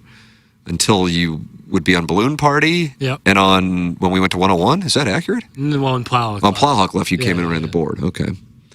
So it just kind of like, okay, grab a chair. Where do you want to sit? Right. Yeah. That was it. But Iggy, I will say, I can't imagine I will ever change my mind. Maybe it will. Iggy's personality is so distinctive because he doesn't give a fuck, and it's so unique, and he's unapologetic, that it's just, and then the audience would respond to that it led to all this incredible material. So then you take that out of the mix, and if you were introduced to the show only with Iggy as a part of it, you're like, well, then this isn't the show. And listen, I understand it. I was active in, saying, gotta keep Iggy. I understand it. But yeah, it's one of those things that if you have been listening from the beginning, you you realize that the show has had different iterations, and the thing that became this is obviously not the same show. Well, I agree, it's obviously not the same show. Iggy's not on it. Number one, it's got commercial breaks way more than we had on HD2, but never, truly never. And I have, listen, I don't have any reason to say this. It's the truth. Never has anyone in management said, hey, you can't talk about that. Ever. Or you've got to talk about that. Or you've got to say this about the Blues because we're in bed. Ever. Truly. In passing, Tommy and I were talking. I was in his office 2 days ago, and I remember what the hell the conversation was. And I said, you guys have never once said what we can and can't say. And he starts laughing. He goes, God. He goes, if it ever gets to that point, we're in a different world at that point in our careers. That's just the way that it is. But I know that there is a belief that goes on or has gone on. But I also don't blame people who just started listening like in 2018 or 2022 going, well, this is a totally different show. That's because from their point of reference, it is. But I have been here from the beginning, and it's just shows change based on what I just said. From 7 to 10, it's a show when Martin's there, and then the dynamic changes when Chairman Kurtz slides into the dais. And it's also because we do these super long segments, we're catching up a lot of times on the breaks in the 10 o'clock hour. That's a lot. That's another element of it. Part two. As for romanticizing the past, let's talk Cardinal baseball. I grew up reading the Post-Dispatch every day, and the crop of reporters, columnists enhanced my Cardinals, Rams, Mizzou fandom. We've been lucky enough to have some absolute legends broadcasting and covering the team going back 60 years. But now I'm wondering, have we possibly underrated the importance of certain voices in the media and their impact on the Cardinals fan experience? Bernie Miklasz is gone from the Post-Dispatch in 101. Joe Strauss and Brian Burwell passed away. Derek Gould's still there and remains the gold standard of reporting. But the Post-Dispatch is a mess to deal with. Bernie still has a platform, but it's more fractured. There's no columnist in town who holds the same gravitas as Bernie, Burwell, and Strauss did. I'm not sure it's possible in this day and age to even attain that, given how many voices are in the media.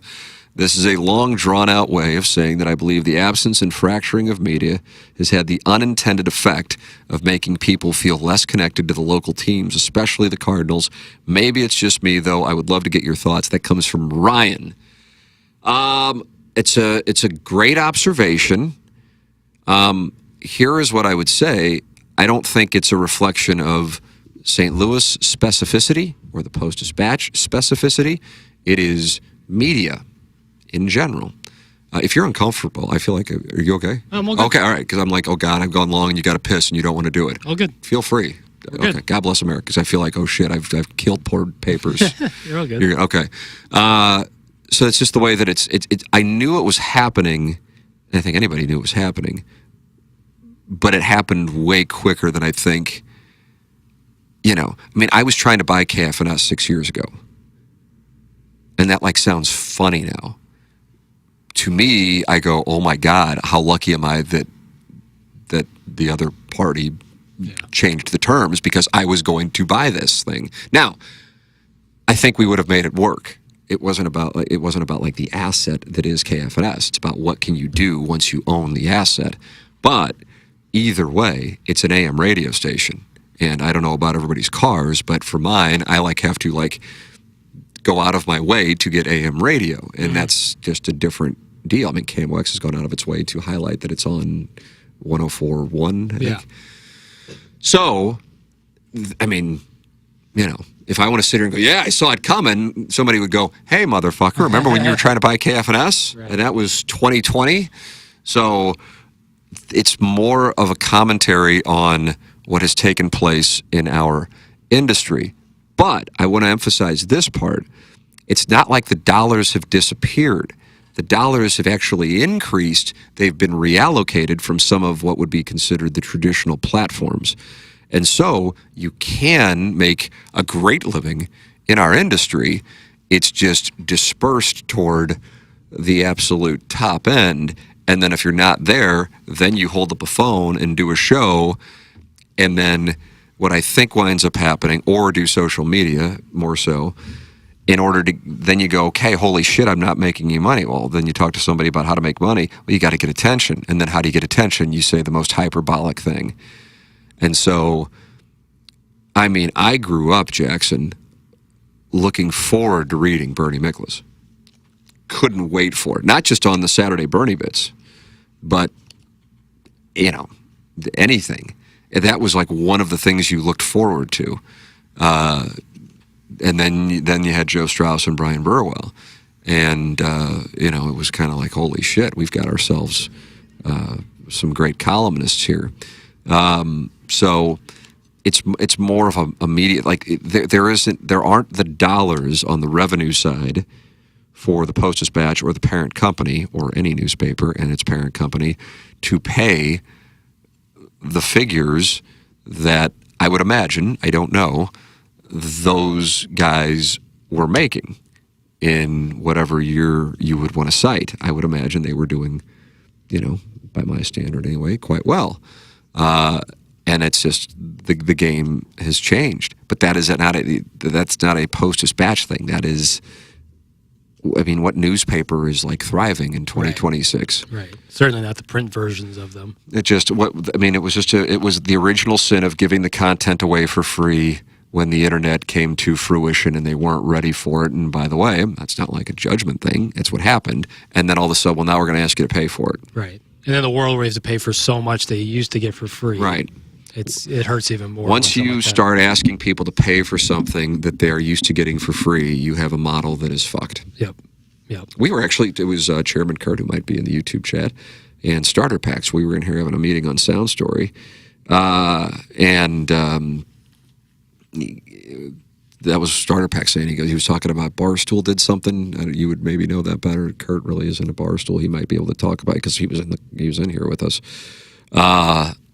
Barstool did something like maybe Barstool Gold or something like that. They did it right after COVID, and you got some extra content. Yeah, I mean, there's a lot. And either Kurt or Starter Packs, Brett said, Portnoy has said it was easily their biggest failure. Yeah, but I mean, but running a business, part of it is failing and then figuring out, okay, that didn't work. Let's learn from that and then figure out the right thing to do. Yeah. You know, I mean, that's part of the deal. That's also part of the deal, just owning businesses, whatever, operating them. But I think the principle became, if people are used to getting something for free, you can't ask for them to then pay for it. Right. And you could apply that to newspapers. And then people began to expect content for free online.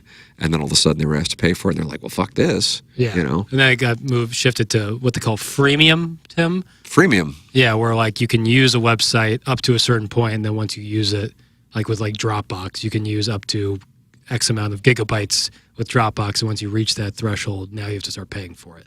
Yeah. That's the new model. Yeah. So it's just not coming back. It's not going to happen. I remember thinking this, but not knowing if I ever said it on this podcast.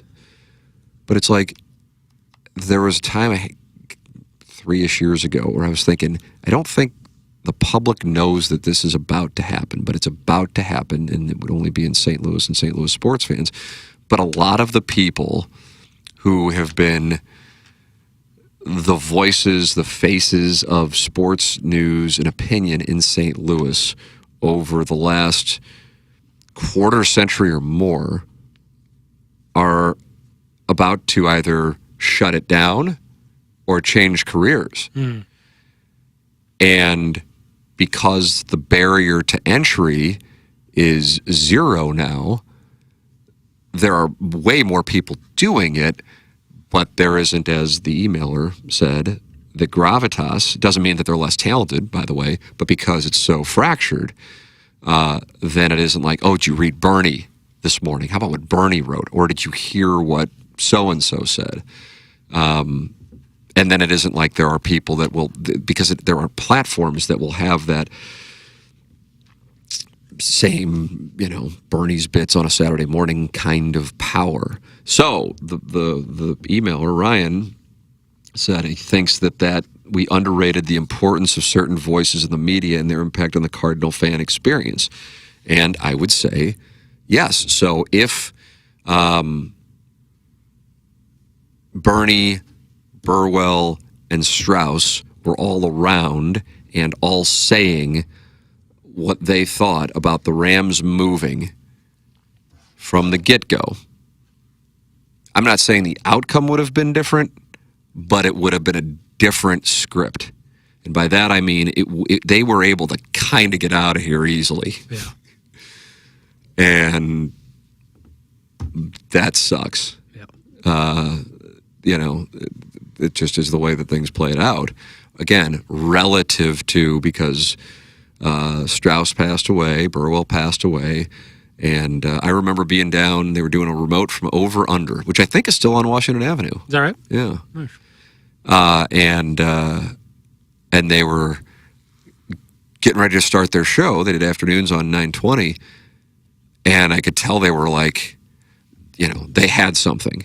And I go, what's going on? And they go, we just got a tip that Kroenke bought Hollywood Park Racetrack. And I'm like, oh, fuck. Which, as it turns out, is where SoFi Stadium is. Right. Even though you were told otherwise. Of course. And I don't remember which one it was. I think it was Burwell said, so anybody running around telling people that this isn't real, I think it's time now to start. Yeah, right. And then the response was, well, stand by is real estate all over the world. But, yeah. I mean, think about that. That's an important thing, that there really is value in that. Now, I think the thing that I would tell you outside of platforms' power is, whereas you used to have people writing or broadcasting, at least in my opinion, I do not believe this was romanticizing it, even though his first part is about romanticization. This is an overall observation on media, not St. Louis and St. Louis media. You used to have people writing and broadcasting based on what they truly thought was the truth, not everybody, but what they truly thought was the truth, and giving opinions even if they knew they weren't going to be popular. And now the mark of a successful story is the likes and the clicks. And so you have people writing to satisfy the readership or broadcasting to satisfy the readership. Motivation change. What's that? Motivation change. Oh, yeah. As opposed to doing as good reporting as they can. And and that would just be reporting the truth. Right. It's something for popularity. And then you get to a point where you've made enough or make enough where you're just like, well, I'm not even going to engage with this shit. And so then you're like, I was talking with somebody, and I don't know if the person would mind me saying their name or not, but since I don't know, I'm not going to say. He said, a lot of people are leaving our industry. He goes, but it's not necessarily because of the industry, because they're tired of dealing with some of the people that they have to deal with in the industry. And because you have to be, used to be able to write a story or host a show and not have like this like, oh, I could pick up my phone and somebody motherfucking you. Or like, what I had earlier in this podcast with the guy who's obviously, Yeah. That's what SVP talked about a few months ago. What's that? Where he was like, with the, whatever the deal was with ESPN, I can't remember exactly what it was.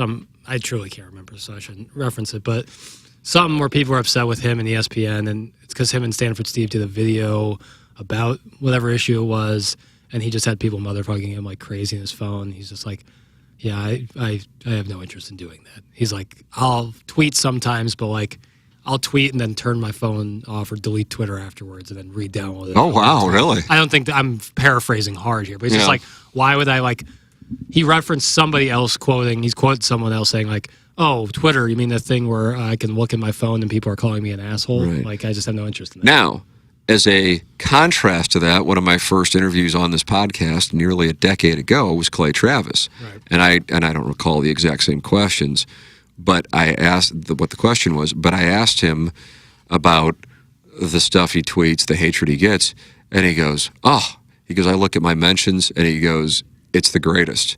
I love it. Like, he loves that it gets hated. And I have to say, I understand it, because that means more money. Right.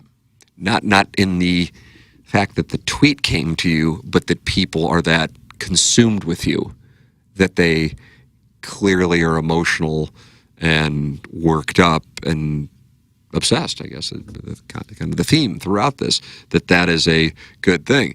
The thing I would say about for him, it's good that he didn't give a shit. Mm-hmm. Now, ideally, you stick to being honest, but, whatever. And that's what I made the observation on you. I'm like, ooh, this guy's going to be dangerous because it's not that you didn't care, but you cared less than the average 23-year-old would when you started on the show. And that's kind of one of the deals with it. If you start getting worked up about, like really worked up, or it like really bothers you about the stuff that comes in, then you're going to have, then you probably shouldn't even bother with it. But what I'm saying is, I think people started writing like, it's like, oh, good, I'll get a Crocky take off and it's going to get likes. And it's like, what are we, just like, okay, And now even Crocky takes are kind of like, all right, I mean, you got to understand, if you were born in the aughts, you were like, you might have been 8 when that happened. Right, and you're like, what were they doing here anyways?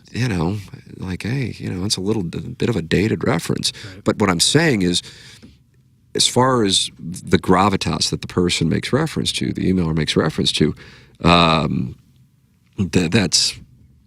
that's the deal. It is people now writing for a specific audience to get approval, but it doesn't lead to candor. It leads to, I hope they like this. Right. I hope they like this. And if they don't, then that becomes the focal point of the column or the report.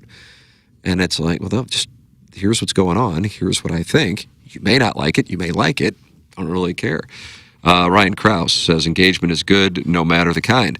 I suppose, I think that's kind of an observation and not one from somebody, and this isn't specific to you, Ryan, but I hear that, so it's not the first time but, I mean, there aren't a lot of people making a lot of money in our industry. Right. So there are a lot of people with engagement, but how does engagement turn to dollars? So it can kind of be fun when you're in your 20s to go, look, I got reactions. And then all of a sudden you got to own some of the shit that you said or wrote when you were in your 20s and be like, oh, yeah, you were the prick. Right. You were the tough guy on Twitter. And now you're married with kids and your game's changed a little bit. And it's like, yeah, I got to fucking own some of this nonsense. That's how I feel about the early years of the morning grind. I'm like, oh, my God, what a fucking asshole. So it's like, yeah, engagement's good. No, actually, there isn't like $1 coming in for engagement unless you are sitting there on some monster, and it's got to be monster, YouTube audience or podcast. And how many of those are there? Don't get me wrong, they exist. They absolutely exist. But for every one of those, I don't know, I feel like there's like 1,000 or maybe 5,000 or 10,000 people doing it who don't make a fucking dollar, but they're crowded in the same arena as the people who may be trying to give like a nuanced opinion that might not necessarily be exaggerated, but is honest. Mm-hmm. But they are ignored because it's not hyperbolic. And that, I think, has played a role in sports media being tuned out, political media being tuned out, and everything that I've seen maybe in my 25 years, because I see it impacting things that I think matters. That bothers me. I also know it's not going to change, and so you just kind of like go with it, and I have the choice whether or not to participate in it, and I really just don't. But it's unfortunate because I think, that it's colored the way stories are covered, and therefore it's covered for, hey, I hope you like this, or I hope you don't like it, either one, but as opposed to here's what happened, and here is why, and here are quotes, and here it is. Right. And you might not like it, you might like it, I don't know, but this is what happened, so you can fucking form your own opinion, don't give a shit. And that is why I always hold Strauss up. And perhaps I'm like overholding him up, like hyping up more than he would even be comfortable with, but I felt like he came in here, and when he was the columnist and when he covered the Cardinals, it was, this is what happened, you might not like it, but I don't really give a shit. I'm not from here, and I think a lot of you have your heads in the sand on this organization, so here it is. You might not like it, but, Missouri has all kinds of issues, and I'm talking about the University of, you might not like it, but the Rams are going to move. that would, and here is why, and here's what's going on. I mean, if you would have had Bernie, Burwell, and Strauss at the Post-Dispatch at that time covering that thing, you know, that's that again. I don't know that it changes things, but in a market where so many people are from here, and then therefore some of the people in power are so sensitive to the things that are said about them. If you had people with gravitas, that continuing to be the important prepositional phrase, really going after them and what they weren't doing or what they were doing, I don't know. I mean, the lawsuit, the way that was handled, the exit, the way that was handled, it was. I remember Rick Venturi saying the media was complicit in the Rams' exit from St. Louis, and I think that there is some truth to that. But again, if you're a really smart person and you have an opportunity to pursue, take your pick of whatever career that is, sitting out there for you after you leave school, journalism isn't it. Right. You know what I mean? For sure. So, right. Unless you're sitting on, yeah, like a safety net or some or inheritance of some sort. Yeah. Yeah. So that's that. I mean, it's a great observation by Ryan, the emailer. But it's not about the Post-Dispatch, and it's not about St. Louis. It's about our industry, and I don't know who I'm asking you truly, and I know there's some people in the YouTube chat, and I'm asking this question: who has come up in like the last? I mean, I'm going back. I'll go back as far as a decade. That you would go, that person has really established themselves and has got gravitas. In St. Louis? Anywhere. In media? Yeah. Sports, though. Sports media? Pablo Torre. Wow. That's who I'd go with. And do you know of what percentage of the people listen? I know who he is, but of the people who listen to this podcast will know who he is. 15 to 20%. Okay, I'll agree with that number. Yeah. Yeah. And he might have been working long before that. He was. Yeah. But I think he was at ESPN, if I'm not mistaken. Yeah. Yeah. What is he doing now? He's got his own thing, but I saw him pop. He was on Pardon the Interruption yesterday. Yeah, he's he guests on it, but yeah, I think Pablo finds out as like his own thing. Or might be under Metal Arc. Is that what Levitard's thing is? Yeah. I think it might be in that family or media company, but yeah, he's somebody. Ryan Krause says, I don't know who he is, LOL. Okay. But Jackson did say you acknowledge 85 to 80% of the people will not know who he is. Yeah, someone who would be in the more closer to 70% range in sports. That's like actually doing journalism, not like content as it's called. I don't know. Can't think of anybody major. Yeah, that would be who I'd go with. And then I would say no further questions. Right. Because that's my point. Mm-hmm. This isn't like you. This is my observation on the industry. And your mom did it. Mm-hmm. I mean, I'm not looking to put words in your mother's mouth. That wouldn't be fair at all. But I hate it because you see the byproduct of it. And then therefore you go, okay, well, what was being done actually had importance. Mm-hmm. And now it is, I don't even know what the fuck it is. I have no idea. I guess corrupted would be maybe even polite, but it's like, okay, I couldn't play, I couldn't act, I couldn't sing, but I still want attention. I guess I'll do this. But that didn't, leak. So then that there's your gatekeeper. Yeah, no, you're right. And I was like, oh fuck, And by the way, then I'm not sitting here like faulting the networks or those things that you have to at this point. It's almost everything with cameras. What do you want to look at? A beautiful person or the person who actually has the knowledge? Went to GW and studied poli-sci, right? Or the person who went to Missouri and had a 2.4 GPA, but he or she sure looks good, and they can enunciate today in Tehran the latest. Right. I mean, Doesn't mean I know what the fuck I'm talking about. I'm reading off a prompter. Right. But that's the motherfucker who's going to get the job. Always, yeah. And then that's the motherfucker who does the interview.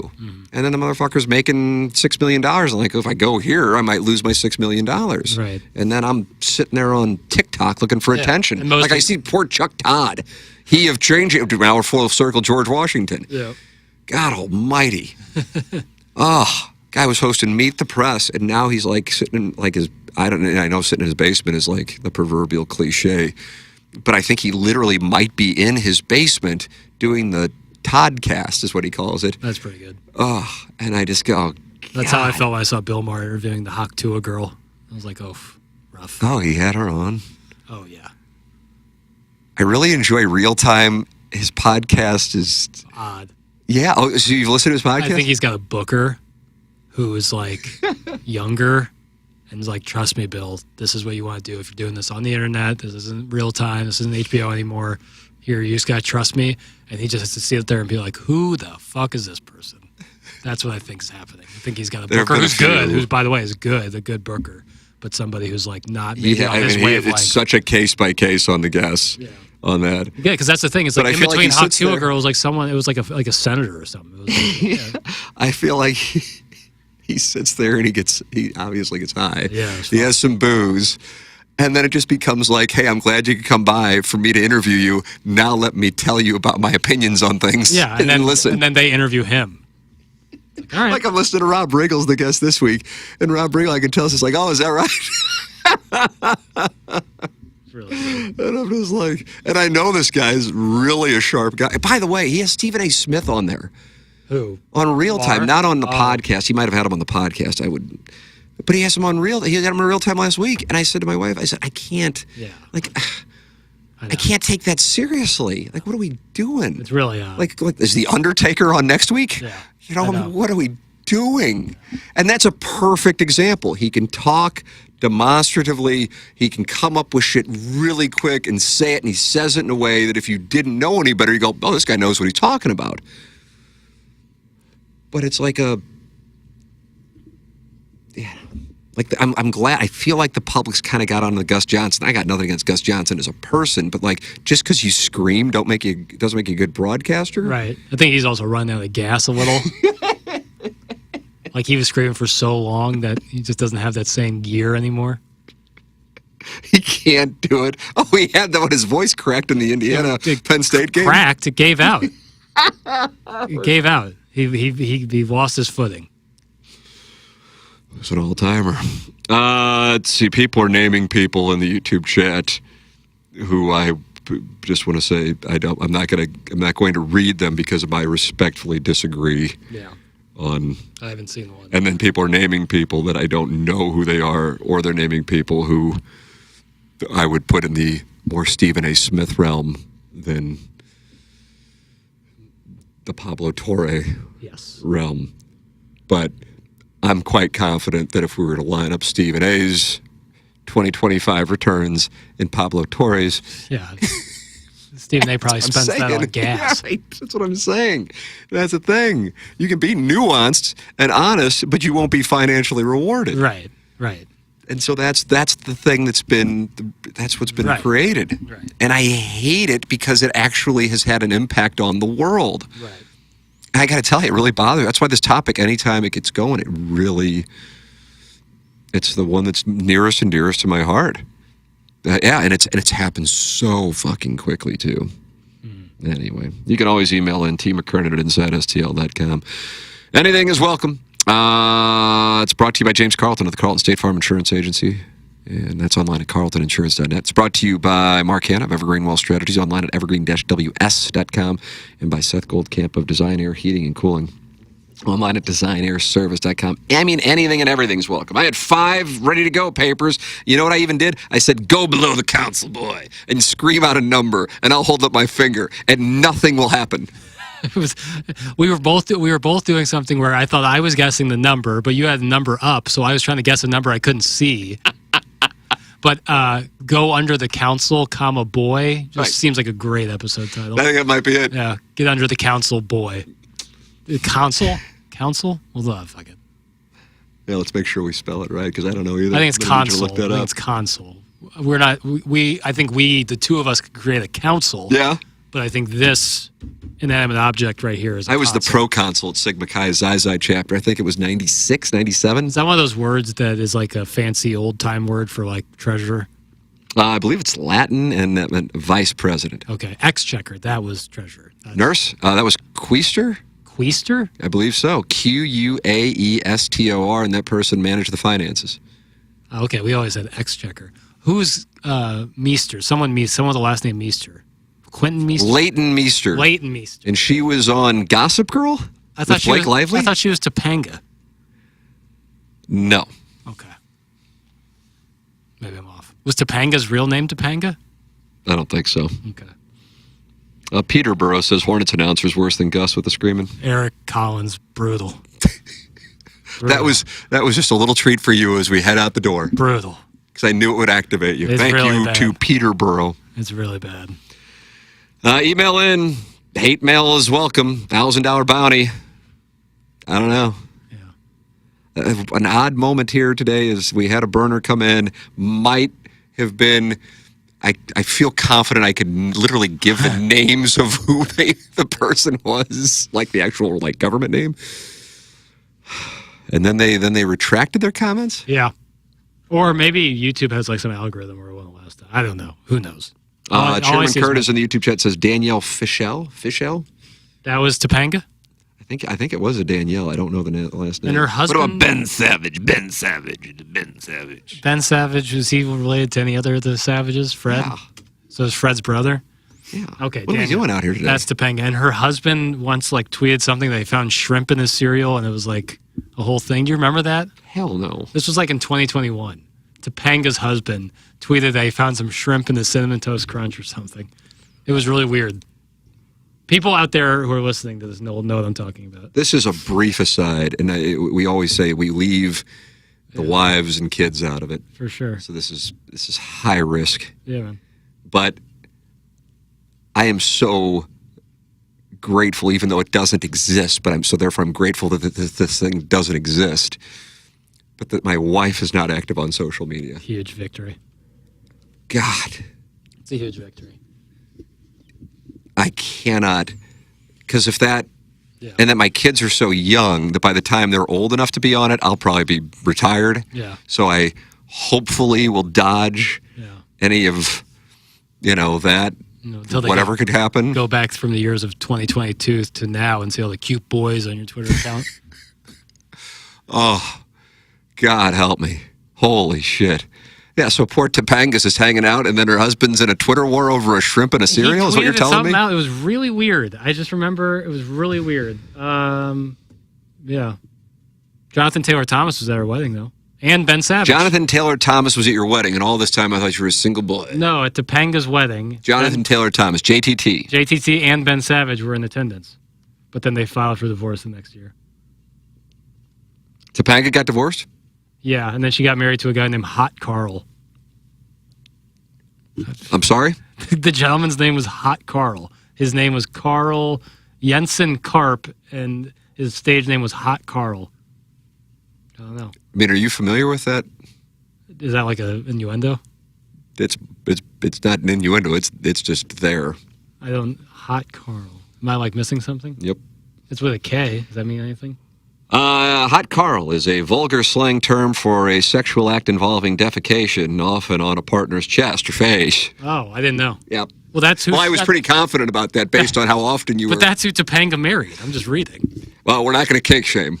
I certainly would. That's one of those antiquated sexual innuendo terms.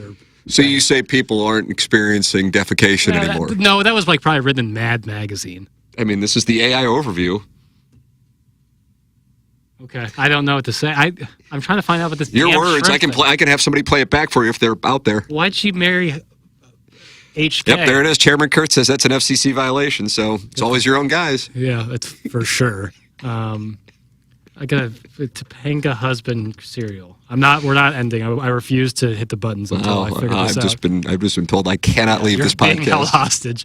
Topanga is married to Cinnamon Toast Crunch Shrimp Tail guy. Yeah, thank you. And his name's Hot Carl. This poor guy was named Hot Carl. That's his stage name was Hot Carl. What does he do? Jesus, New York Post. Can you give me one less pop-up ad? That speaks to the earlier email about the state of media. Yes, Hot Carl Jensen is his real last name. Why are there shrimp tails in my cereal? There's sugar-coated shrimp tails in his now viral tweet. And I remember everyone went nuts about this because they're like, holy shit, that's Topanga's husband. I don't know if they knew about the Hot Carl thing. That's all I got. Topanga's probably like 20 years older than you. Yes, probably, yeah. On Boy Meets World? Yeah. I saw it was Mr. Feeney's, like, 99th birthday yesterday. Yeah. And I think he was on St. Elsewhere, which is a show you probably don't even know about. It was with the delightful Ed Begley Jr., who will join us in studio tomorrow. Ed Begley Jr. He was... Topanga's 44, here you go. And then I think the thing with this shrimp thing was that it wasn't he, like, planted the shrimp. Oh, no way. For, like, the tweet. I think that was the resolution of this. Because Cinnamon Toast Crunch was like, why would we have shrimp anywhere near... We don't, like, package in a shrimp factory. Why would we have shrimp in there? Oh, can you just imagine? I mean, I got people waiting here. Like, I have a throwaway line about fucking fantasy camp from 7 years ago, and that apparently becomes a thing. Like, if my wife would have, like, would have done whatever the fuck this guy did. Oh, Jesus. God in heaven. Yeah, they were investigating the matter. Some direct message with Cinnamon Toast and General Mills that they were being sketchy. I don't know. I'm upset with myself that I brought this up. This is bad podcasting. I'm appalled, and as Chairman Kurt notes in the YouTube chat, that you are you are in an FCC violation. It's not mine. That's what this guy's... You can read his Wikipedia. Stage name. Previous known by his stage name, Hot Carl. He signed with Interscope in the early 20s and got on to produce and write television and radio. Write for radio? What the fuck does that mean? People write out shows. I mean, listen, you're the one reading it, and then you start arguing with yourself. I can play it back if somebody's out there, like Tanner. Yeah. Oh, what the... He was on something called The Sock Report? Don't kink shame. There are people who like socks, but as I've told you before... Socks aren't sexy. That's correct. Well, my someone girlfriends, told you, back-to-back girlfriends, right. Late 90s, early aughts, were insistent that they take their socks off because, quote, socks aren't sexy. Yeah. I had a girl keep her watch on once, and I felt that was weird. I don't know. I wouldn't think anything of it. I didn't really. The sock thing was that then I had the girl who wouldn't take her socks off. That's bad. And then I'm like... And then, like, I went to do it, and she, like, grabbed my hand like I was trying to go shock her. Yeah. And I'm like, everything... Yeah. I just don't like my feet. And I'm like, oh, fuck. Yeah. I don't care about your feet, but now that you don't like them... Right. Like, I don't like my skull, but I'm not going to tell you about it before we're about to engage in manual. Right, I'm going to keep the beanie on. Right. I'm going to wear some Kenny Chesney. Yeah. I sleep in the hat. No, Heather Graham, though, is roller girl. She kept the skates on all the time. She sure did. Chairman Kurt says you got to get back on the Yeti. No, we're too far gone at this point. Are you 2 months in? A little longer. I feel like you've been bouncing around in that chair, and honestly, I was thinking what Chairman Kurt was thinking. I'm just falling asleep. Oh, is that right? Because you were out last night having booze? No. Passover booze. Yeah, Passover. But I just didn't sleep all last night. We'll get back at it. You don't know how much REM sleep I got? I know you were about to ask. I'm curious, yeah. I'm sure you were. You probably got more REM sleep than I got sleep total. By the way, I just opened up my TikTok accidentally. How about this? I don't know who this is, but sweet mother. I mean, it's right up my alley. Is it Can I assume? Yeah. No. Here. Is this attractive to you? Let's say she's 6'2", just to get you going. Yeah, absolutely. I mean, that's like right up my... Yeah. Let me tell you what I like. Uh-huh. This is what Hubbard Barney gets creeped out by when I start talking like Especially this. And it's the two guys guys that voice. Tan skin, blue eyes, and then that kind of hair that I just... dark and long. Long hair. Yeah. Mm. And then because I'm so physically desirable, I can call my shots. You get to filter out the... Oh, wow, you're 49? Yeah. And you're 5'6", and you're bald. Oh, and you're married with 2 kids. Misshapen skull. You have a misshapen skull, and you're in sports talk radio. Yeah, it's like Tom Brady just appeared from on high. Yeah, local sports talk. Yeah, thank you. Yeah, mid-market. The fuck was I talking about? I felt like I had something. You were pulling something up. Yeah, I was pulling something up. God, but I have no idea what I was pulling up. I opened up the TikTok act. Oh, REM sleep. Right at the same time. We came at the same time. This is pure. So hot. It's so hot when 2 male podcast hosts come at the same time. This is delirium. Pure delirium. You've been bouncing on that chair to the point that I interrupted the podcast, and I'm like, listen, if you got to go shit, man, it's cool. We're good. But it's purely, as Chairman Kurt observed, the man needs his Adderall. No, don't try to get me back on that. We're good. Hour and 43 minutes of REM sleep last night. Hour and 43? Pretty good. It's really good. Yeah, my average is in that 103 range because the health chart has it. Yeah. An hour and 54 minutes of deep sleep. Fell asleep, Jackson. If you wanted to know, I can tell you. Yeah. I know you're about to ask anyway, so I'm going to tell you. Sure. 9:44, woke up at 5:18. And then I entertained millions of people from 7 to 11. God, I would kill to be. Today I am going to bed by 9 o'clock tonight. I have to do it. I have to. To survive, I have to do it. It's so hard. Well, what's going to happen that's going to keep you from the Blues aren't playing tonight? Right. Yeah. Never mind. It'll be easy. I don't know. Your phone, start doing stuff, read. You sit there and swipe apps? Or is there even a point? Because there's only 100 fish in the pond. No, there's more fish in the pond. Is that right, really? Yeah, for my age group, yeah, for sure. You know what I'd like to do? I'd like to see what's doing. Sure. I really would like to see what's doing. I have no idea. One app is considerably better than the other, I'd say that. What app? Can you say? Hinge is way better. And what is it, Hinge and Bumble you look at? Yep. Okay. I'd like to see what's doing. Yeah. Some good stuff doing. But there's a height filter for the women, right? Yeah. I'm so fucked. I mean, I really would be. And by the way, I don't blame them. Yeah. Because if I could have a weight filter, I'd have a weight filter. That'd be tough, but yeah. Oh, I get is what that you're right? saying. Oh, does that not exist? No. Weight filter? Well, what the fuck's it all right for a height filter? Well, I don't know. Well, yeah. I mean, go ahead. Try to explain it. You can't logic it away. Right. But it's it's a social contract that we all enter, apparently. I can't wait to see. I have never seen It's interesting. dating apps. Yeah. I mean, it's obviously. And they've been around now for 16, 17. I mean, they've been around longer than that. Yeah, online but dating's been popular. I remember a buddy of mine, we were out in Las Vegas. He was a World Series of Poker guy. And he's like, dude, he goes, I don't really want to go out. And I go, everything all right? Bad beat today over at the World Series of Poker? No, there's this thing you get on your phone called Tinder. He goes, it's unbelievable. He goes, we're all just hooking up left and right. And I go, what the hell's, I don't even know what it is. That was almost 2 decades ago. Yeah. Yeah. But now, so is Hinge and Bumble, this is clearly Yeah. dad learns about dating apps. Sure. But is one for more of Hinge and Bumble hookups, or is it you think people that are legitimately looking to get married? The latter. So if you wanted to get pegged, which app would you go to? If I wanted to get pegged, or just the proverbial eye? The royal eye. The royal eye? Probably Bumble, just based on the clientele. A little more open. Peterborough's mad that you don't have Tinder on there. I mean, this is I just recently re-downloaded Hinge and Bumble, and I remember the last time I was doing the apps and stuff, I thought Tinder was just too full of bots and nonsense. Oh, okay. Yeah. What's the bot situation on these two? Not near they've done. But do they exist? No, Really? I've seen maybe 1 or 2 on Bumble. So if you like a lass, they have to like you? Is that the deal? Mm-hmm. But on one of them, they reach out to you, right? Both of them now, you can basically reach out to them. Okay. As you match them, yeah. But they got a match for you to be able to, Correct. and then you DM on there? Yeah, then you instant message back and forth. Got it. Yeah. So how often are you instant messaging, if I may ask this? And if I usually have I'm going into the... I mean, it's been 3 weeks of me having this stuff back on my phone, and I've gone through a couple good messages, yeah. Probably 2 out of the last 4 weeks? Is that what you're saying? 3 or 4, yeah. 3 or 4 weeks, or 3 or 4 3 or conversations? 4 conversations. Has that led 4 to or you 5. meeting up with anybody? Not yet. And after that, to me, it'd be hey, would you like to go out and have a No, scotch? trust me, I want that to be the case. Sometimes it's it feels still fake when you're on an app like that. You try to get the phone number. That's the move. Oh, is that right? Try it because then it feels more real. Okay. It feels like you're actually talking to a person, not it feels like a video game almost. Oh, yeah, okay. And someone can just unmatch you at any time, so you can be in the conversation with them, maybe set something up, and then they'll hit unmatch, and now they're completely gone from your world. You have no way of contacting them. You have never existed in a world where these didn't exist.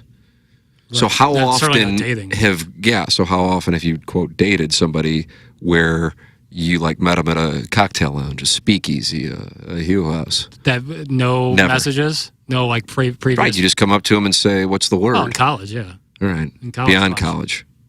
Once. Really? And you met him at a speakeasy or something? Yep. Here in St. Louis? Yep. We had fun conversations. Like, hey, you want to grab a drink sometime? Yeah. Nice. It was fun. She was cool. Interesting. But it's easier to do it on the apps, I'll be honest. I'm sure it is. Plus, like I've said on the show, like you get your foot in the door, you know? You're like, hey, I'm going to be out at this bar tonight if you're going to be there. She's like, oh, I'm probably going to be in that area. Stop by. Now you have an in. Helps. It's tough, man. What's tough, brother? I feel like you're coming to Jesus right here. What's going on? Just, it's a constant grind, you know? Can't just look for the first person. What, do you really want to have like a girlfriend or wife or anything like that? Yeah, I want to find a life partner. Do you want that? Yeah. Like that is what you want. Unequivocally, yes. You'll be a great father. I know that. Thanks, You'll also be a great husband too. Thank you. I hope so. No doubt. You know when people were talking at the beginning, character. You know, especially I don't know. I think you got a better sense for who you know kind of has it and who doesn't as time goes on, but you still know when you're in your 20s. And then obviously you're way more mature than I am, even now, but much less when I was 28. Yeah. What of your peers, what's the breakdown of people, like percentage of, and you have all these friends with all the nicknames, or what percentage are married? I have 3 very close friends who are married. Another one's going to get married here this summer. So are we talking like 50% of your good friends? A little less, probably 30%. Of the guys who you shared a cabin in Tennessee with, how many are married now? And how many then finally came Just out? one. Really? I bet. Yeah, just one. Just one. Just one. Private Citizen Pete. Private Citizen Pete's married? Uh-huh. I didn't know that. Yeah, his wedding was last May. And that was the same as the Plowhawks. Nope, No, that was Sweet Sweet Sweet Kai's. Kai. How about that? Sweet Sweet Kai, not the cabin. Although I'm sure he wishes he was. I guarantee he was. All right. I'm legitimately curious about that because it gets to a point, like you probably are interacting with like 22-year-olds. Would you feel comfortable with that? I turn that on. You can like set your age filter, and no good. What's your range? 26 to 36. 36. Yeah. Look at you. Well, just now you're starting. Now we're just to starting to see have a what's little overlap. Just to see what's going on. Now we're starting. See what the word the is. very tail end of my. Yeah. That's it was just an easy 10-year data range. You know, I don't think I would like want. You wouldn't go out with a 22-year-old? No. You do realize if you're 48 and on the market, you'll go out with a 42-year-old. For sure. Okay. But I would say that there's a larger maturity gap between 22 to 28 than there is from 42 to 48. Yeah, absolutely. Yeah. I mean, at that point, especially if you're here, you're both divorced. Likely. Done. Just done. That's a question of children, not likely. It's not a question. Don't worry, Jackson. You will find your big Yeti goth mommy. That's from Peterborough. Nice. Chairman Kurt says move it up to 56 from 36. No thanks. I did match with a girl recently that was 6'3". Oh, you had to be sitting there with the softest of cows. Beyond soft. God. Yeah. And how old was she? I think it was in her early 30s. What happened? To be determined. Yeah, that would be legendary. God. Yeah. What's that about, you think? I don't know. I mean, because I don't know when I showed you that girl that I just showed you. I mean, why that's what I'm attracted to. Yeah. But for me, I'm limited.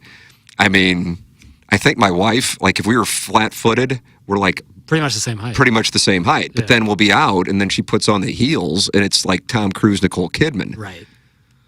It's a fucking mess, is what it is. Yeah, I don't know. There's always been something really foxy to me about a tall woman. I know. But I mean, it's not an option for me. Right. The great Casey Kasem had his wife Jean, and she was very tall. Really Jean tall. was very tall. You remember Jean? I've seen she had pictures. to escort his body around the globe when he died. Yeah, she kept his body for a while. It was the whole Casey Kasem death taxidermy thing is weird. It's similar to Topanga's husband. Hot Carl. Which I guess I can't say them more on the show. I'm gonna. Yeah, you got to be careful. Chairman Kurtz already complained to the FCC about this. Well, as your own guys. Let's see. What the fuck was I talking about? Should be the name of the Tim McKernan. I couldn't agree more. Yeah, I'm excited. I have a family. You have something to do for the rest of the day? Yeah. I was gonna say believe it or not, it just doesn't start until 4. Okay.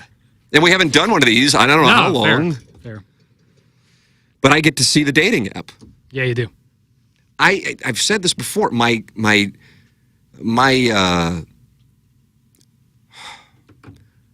I swim and have swam Oh yeah, we've gone through this before. I think swam. waters that I should not have been fishing in Yeah. because I am a combination of ignorant and arrogant. And so therefore my bar is way too high for who I am, what I look like, and what I bring to the table. So there is now that awareness. So I will be curious what's out there. Yeah. Yeah. So you can see everybody. Oh yeah. But if you say, hey, what's the word? They might not say, hey, what's the word? More often than not. Oh, is that right? Well, for me. What's your, really? If I like put a message out there, yeah. What's your response conversion rate? Probably 25%. So 75% of the time you're not getting a response? Correct. Fuck me, man. That's like rough, isn't it? Or is that standard? Not great. I don't know. I don't know what the others might say. Chairman Kurt, you're in there. What's the standard conversion rate on that? God damn. You got fire. Yeah. Pucks on nets. I know, I get that, but I'm just, that's tough. Especially when you feel like you're giving your A stuff. And you're getting shelled. Shelled, Man, I threw a good game. Yeah. Yeah, nothing. I mean, I'll be honest. Recently, I had a whole thing set up with a girl. Don Pepe says 25% is solid with an exclamation point. Shout out to the Don. I set up something with a girl. Had it all set up. We were gonna do something, all but knowing the location and and then unmatched, gone, can't No way. do anything. Yeah, it sucks. That's part of it. That's why I said. That's why I reminded myself. You remember, right? You have to try to get the phone number. I literally, going back to 1995, this is 3 years before you were conceived, have had a girlfriend or a wife for almost every day of that time period. But there was a brief time in Little Rock. Oh, to be single and poor in Little Rock. That's actually the name of this podcast. I don't know. I still like, boy, go under the council. Yeah, or whatever the hell it get is. under the council. Where a friend of mine set me up with a girl who, in hindsight, was very attractive. But again, my, right, inflated sense of self. Yes, leads to, well, I mean, he's Right, fine, but. yeah. And we go out, like, oh, this went well. It did. And then we were going to get together, and she was like, I'd like to have you in, but, I'm just getting out of a relationship. Like, all right, whatever. I don't know. Right. Fuck, I'll go beat off. I'll be fine. And then I follow up with her. This is pre-texting. This is like 99, man. And she didn't get back to me. And I'm like, that's odd. But then I moved on. Right. Whatever. Give her shit. It was one night. And then 2 weeks later, she calls me. She's like, I'm so sorry. I got back together with my boyfriend. That's why I didn't call you back. But now we're broken up for sure. And I want to get together. I'm like, son of a bitch. All right. God bless. That's what I think happened in your spot right there. Probably. That's what I think it was happened. Yeah, probably. That's what I think. Because deleting the whole app and the whole thing. Well, I don't know if they deleted the app. They just No. certainly deleted me. God damn. Yeah, it's ruthless out I'm there, dead dude. serious when I would say I would think you would do well. I do the best I can. Well, that doesn't help. That attitude doesn't help. But I would think you would do, I really would. Yeah, I don't know. I think it's more of a case of Who the fuck does well? Who does well? I don't know. I'm really, this is for everybody else. They're like, hey, dumb shit. We've all been on these things. This isn't that interesting. Right. But for me, I don't know. I mean, I can't wait to see what the fuck's on here. Like Wellington will show me. I was about to go, I can't say that. I'm like, no, I can. Wellington will show me, and he doesn't give a shit, and he's traveling all over the world. And I'm like, God damn, but a lot of it's in South Florida. I already know what the scene is like there. Right. It's untouchable, but I know what it's like. And I'm like, holy shit. And a lot of the times it's like, not ex-wives, but they're divorced. And it's just Right. wherever, whenever, let's go get them. I've got maintenance payments. Let's have at it. Right. Doesn't matter. Sure. But to be 28 in St. Louis, totally that's 2 generations from me. Because I got millennials in between, and you're Gen Z. there. You go. It's totally foreign to me. Right. But at 25, you shoot the puck up, and 25%. Right, but then they have to match you and then respond to the message. Right, I know, but I just would think that is low. You know what happened? I think recently, I think I matched with a girl who's bisexual. Oh, wow. I'm going to have to let my wife know that I won't be able to take my son to his practice. We have an emergency podcast. Because you can put on there, obviously, heterosexual. But this girl, let me make sure. Yeah. Yep. So hey, let me know what does it say? Bisexual. She just said, my name's Laura. Bye.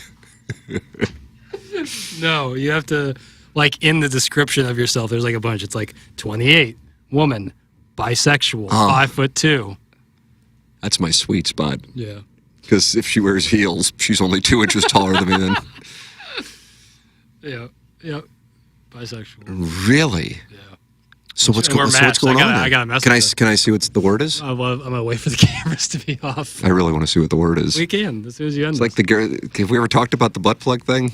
Yeah. On here? Yeah. 100%. She was legitimately hot too. There was a girl who I went to college with, who a buddy of mine slept with, who was out and about saying yeah, I wear a butt plug to the bar. It's always in. I mean, that is what I need. That's what I need. That's where I am. Yeah. That's where I am. Because at this point, as I've oftentimes said, if I were to get divorced, it's just I'm not maybe it'll work out with this. I don't give a fuck. I'm done. I will golf all the time. I'll probably drink a shitload more. Yeah. I'll be so. You already can picture what I'll look like. Yeah, pure debauchery. Yeah. I don't care. It'll just be whoever, whatever. You can whatever. I don't give a fuck.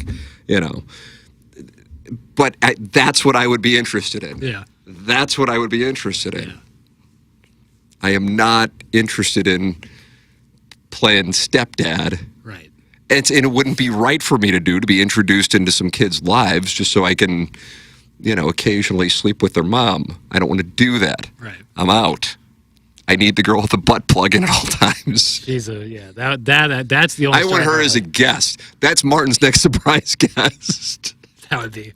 I'd love to assign him that role. Hey, Martin, I knew this girl in college wore a butt plug all the time. Think you can book her? Okay, yeah. Let me just talk with. I gotta do a couple live shots, and I'll see what I can do. You put a puck on. Is she married? I don't know. I haven't. She's got to be bisexual. I haven't checked in. Got to be bisexual. I would think. God, I think she was. I think that was part of the package. She was? She went to one of those conversion camps? No, I think that was part of it, which she was also bisexual. I mean, we're star-crossed, and I didn't even know it. This is what does she do? I don't fucking know. Yeah. Why do you like her? I don't know. I haven't met her. What the fuck's going on? She wears a butt plug all the time. Yeah, I think she's bisexual. And she's bisexual. Yeah. If not then, she is now. And if she has blue eyes and long hair? Something like that.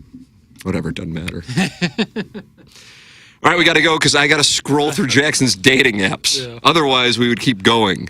And you got a match, and when are you going out with this girl? Do you mind if I get a table? I haven't even messaged her yet, but it'll probably be great to know that I realized that I matched with her live on the podcast. That'll be a great start. And said that she was bisexual. Who cares? Whatever. We've all given up. Yeah. That's what we've decided. Yep. It's understandable for me. Jackson, you shouldn't give up. I'm disappointed in the women of St. Louis. 25%. I just don't get that. Yeah, but it's not about finding. It's not about. But you're on the taller side. Sure. You're not morbidly obese. Nope. I mean, right there in St. Louis, you're a unicorn. One would think. Yeah. Yeah. Employed. Yeah. Employed. Educated man. Educated. Yeah. Undergraduate degree. Coming from a great family. Yeah. Listen, but that's the thing is I think it's so surface level with these things. It's you're doing it on the toilet. You're just swipe. So I want to know the guy who's 50% conversion. I want to know what's going on there. Yeah. He probably has a better looking jawline and a tanner and God, probably if you're more 25%, hair. and then they're like, oh, he's 5'4". I mean, I'm jolly well fucked. It's weird. It feels like a video game sometimes. I don't think people think of it as I don't know. It's I'll do this because it's fun. It's very low stakes, I would say. Mm. Even though you're doing something that theoretically could be very high stakes, or lead to something that's high stakes. So. I don't know. God, I gotta. I'm curious to see what you think. Yeah, I really. Can we do this on the air? I wouldn't. Okay. I didn't see that going well. I mean, I'd just be like, Yeah. because I don't know what I'm going. What do you think I'm going to think? I think you're going to think 1 out of every 3 is like, wow. Really? Yeah. Really? On which Hinge. app? On Hinge. Yes. And what's the deal with Hinge versus Bumble? I don't know. I think it's the more like acceptable, like the public. Chairman Kurt says we should do this on air or whatever the hell you call this. On stream. If we weren't doing it live on YouTube, I would say absolutely let's do it. But I mean, I just looking at your phone like right here. yeah, all right. Okay, Chairman Kurt, there you go. This is your reward outside of the hundreds of millions of dollars you're going to get for Navy caps on the road. Let me get you someone good to start with. That's the right way to do it. I have to tell you, 1 for 3. So algorithm is not great. see, I think 1 for 3 is going to be high, but again, that might have been. Like, there's no chance the 1 out of the 1 for 3 would be interested in me. So I want it on the record that I know this. I'm well aware of this. I mean, yeah, like. All right. So. Can you imagine like a girl in like her 20s or 30s bringing me around to her friends? Like, they'd be, what the fuck are you doing? All right. So keep it. Is this guy a billionaire? And then okay. You see the heart on there? The heart is. You just hold it up because I think you could probably. Am I safe here? Yeah, tilt your hands back towards you, the phone towards you. Well, I mean, I know how to look at a fucking picture. What are we doing here? Because the cameras. I'm trying to keep these women safe. Okay, no, I get it. All right, there you go. I don't even know how to go to the next one. See, there's an X in the bottom. Now I would say here what I'm looking at. Just hit X on all of them. Okay, got it. Just hit X on all of them. You set this first one up. Yeah. For me, in my opinion. And are you, like, interested in this person? Or no, I don't know it. They don't match with any of these people. Okay, all right. Nice. Yeah. But, like, not crazy nice. Sure, agreed. Do you agree with that? Yes. Okay. Well, I mean, that's the one you started with. But this is amazing. Not bad. That could be fun for everybody. Nope. What's the deal with the pointy ears? What pointy ears? Is that a thing? Like an elf? Like a hobbit, yeah. Oh, no, is that a thing right now? I hope you hit X. I mean, it's every single one has been not great. No, fine, right. Fine to good. Yeah, right. And what am I on here? This is Hinge. I don't believe these people are in St. Louis. It's not bad. That's kind of that's my core issue. And the age is what? 26 to 36? 26 to 36. So how often, like, what percentage of these do you put a puck on net on? So I think you get like 10 likes a day. So probably. Now, what happens when we got 2 together? It's in the picture? Yeah. It's likely the one who's a little heavier. This is Jackson showing his inner Tim. It's usually how it works. Because if you were the third, why would you? Yeah. Henshin just said, I love how you guys were going to rap. And when I dipped out, but you're still going strong like 30 minutes. We're going to rap an hour ago. Jackson's got an elf fetish. That's from the Hunchback of On Castle. Yeah, I mean, this is not what I would have expected. Where do you think these girls are hanging out? Tam Ave. Is that right? Is that really it? A lot of them are. That's really like the spot. My recollection of Tam Ave is not that big. I mean, I know you got the outdoor. The outdoor part is, right. It isn't that big. McGurk's, Tam Ave. Anywhere you can hang out outside a little bit, catch a vibe. Now, what about when there's 4 in a picture? Deduce. What are we doing? Scroll down. Why are we doing that? You can scroll down and see more pictures. And I got to tell you what I've run into here. This one's got to be by. It says she's from. Well, I shouldn't say, but like the political stuff. Is that common? Oh yeah. Oh yeah. Oh yeah. I wouldn't be interested in that, and it doesn't matter where. Yeah. Oh yeah. Both sides. It can get tough. It also can be very funny. Well, I mean, I've run into that a few times here. I don't know. Papers. I got to tell you, this is way better than I thought it was going to be. I told you. Now, if I opened up Bumble. Now, what about when I can't see the person? It looks like it's a shot from Artemis. Bad sign. If it's a lot of Snapchat filters, bad sign. Let's see if I'll scroll down and see if he changes it. Bad sign. There's little tells you can pick up. Yeah. Like, I don't need a political statement. Okay, now we're starting to get into what I thought it would be. Yeah. There's that. It reminds you of where you are at all times. Just when you think you've found a nice little. Well, I don't know. I saw one that was in SoCal, but I don't know. I don't know. That was just probably what the picture was. Again, I don't get why we're doing the wide angle. And what about when there's a guy with her arm around her? What does that say? I always find that weird too. That sometimes it'll be like clearly like an ex-boyfriend, and it's like, well, you shouldn't put now that in he's your being. dating profile. Isn't it a possibility that they went the less popular? I've seen that before too. Really? Yeah. And that goes on these? Yeah, and then one of them was like a pair of people together, and then the comment under it said, X person is no longer with us. I was like, ooh, that's so. I was like, why would you not delete the profile? That's fucked up. Why? I'll tell you, I have to say. Not bad, right? I mean, in almost 2 decades of dating apps, I have never, even my buddies who are just sitting there scrolling them while we're sitting there out. So it's always the heavier one? Is that the deal? I've never seen one where it's not. Because they would likely do a solo pick first if they were doing that.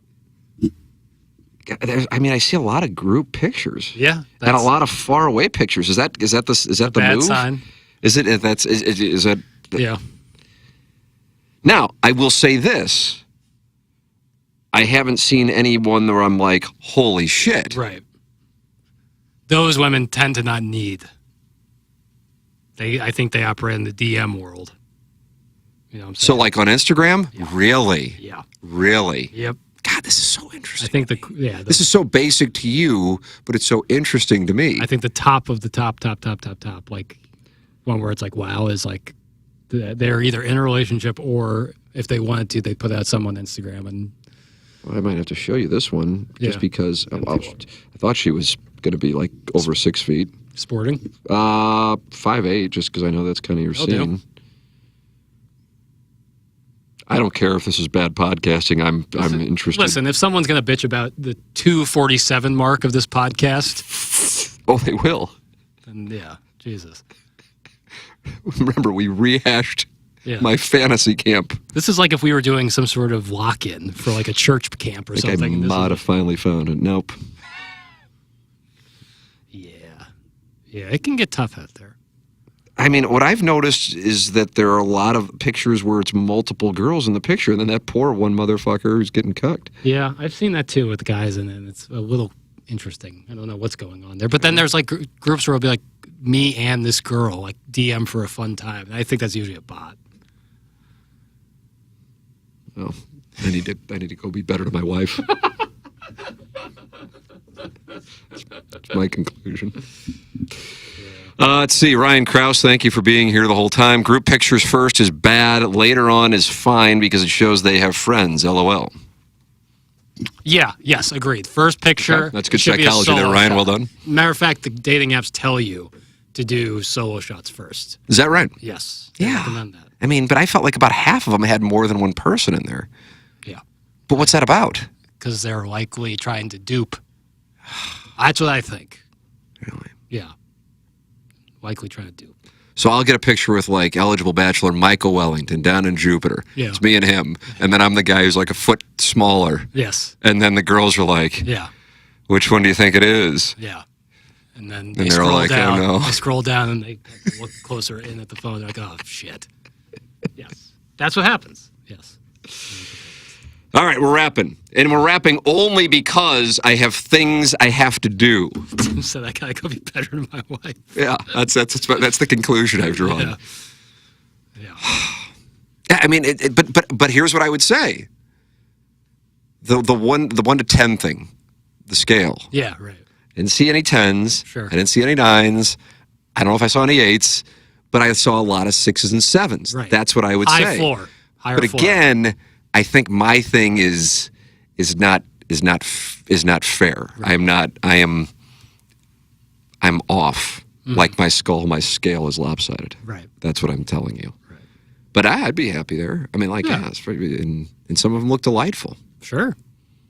Tall, love it. Yeah, that's your thing. Yeah. You don't know what that's about? You're not like going, oh, I want to breed basketball players? I think that's probably what it is. That's not it. That's not it. It's just, I guess, long legs, some of it. That's your thing? Yeah. Hey, God bless. And so taller. Mine's light eyes. Yeah. Remember when Lisa Ann was on, she goes, oh, you just like pretty girls. I go, but...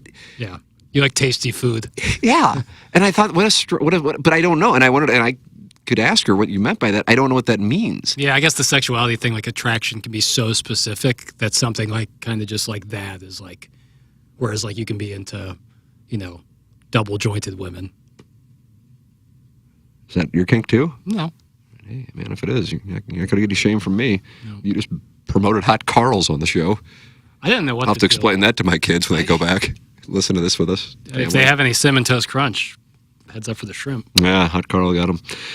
All right, wonderful podcast. Thank you to the great Seth Goldcamp of Design, Air, Heating, and Cooling, the great James Carlton, who will listen to all 2 hours and 50 minutes of this. I promise you that, and I'm grateful for that. And he's with CarltonInsurance.net and Mark Hanna, Evergreen Wealth Strategies. For Jackson Bennett Burkett, I'm Tim McKernan. This has been the Tim McKernan Show podcast.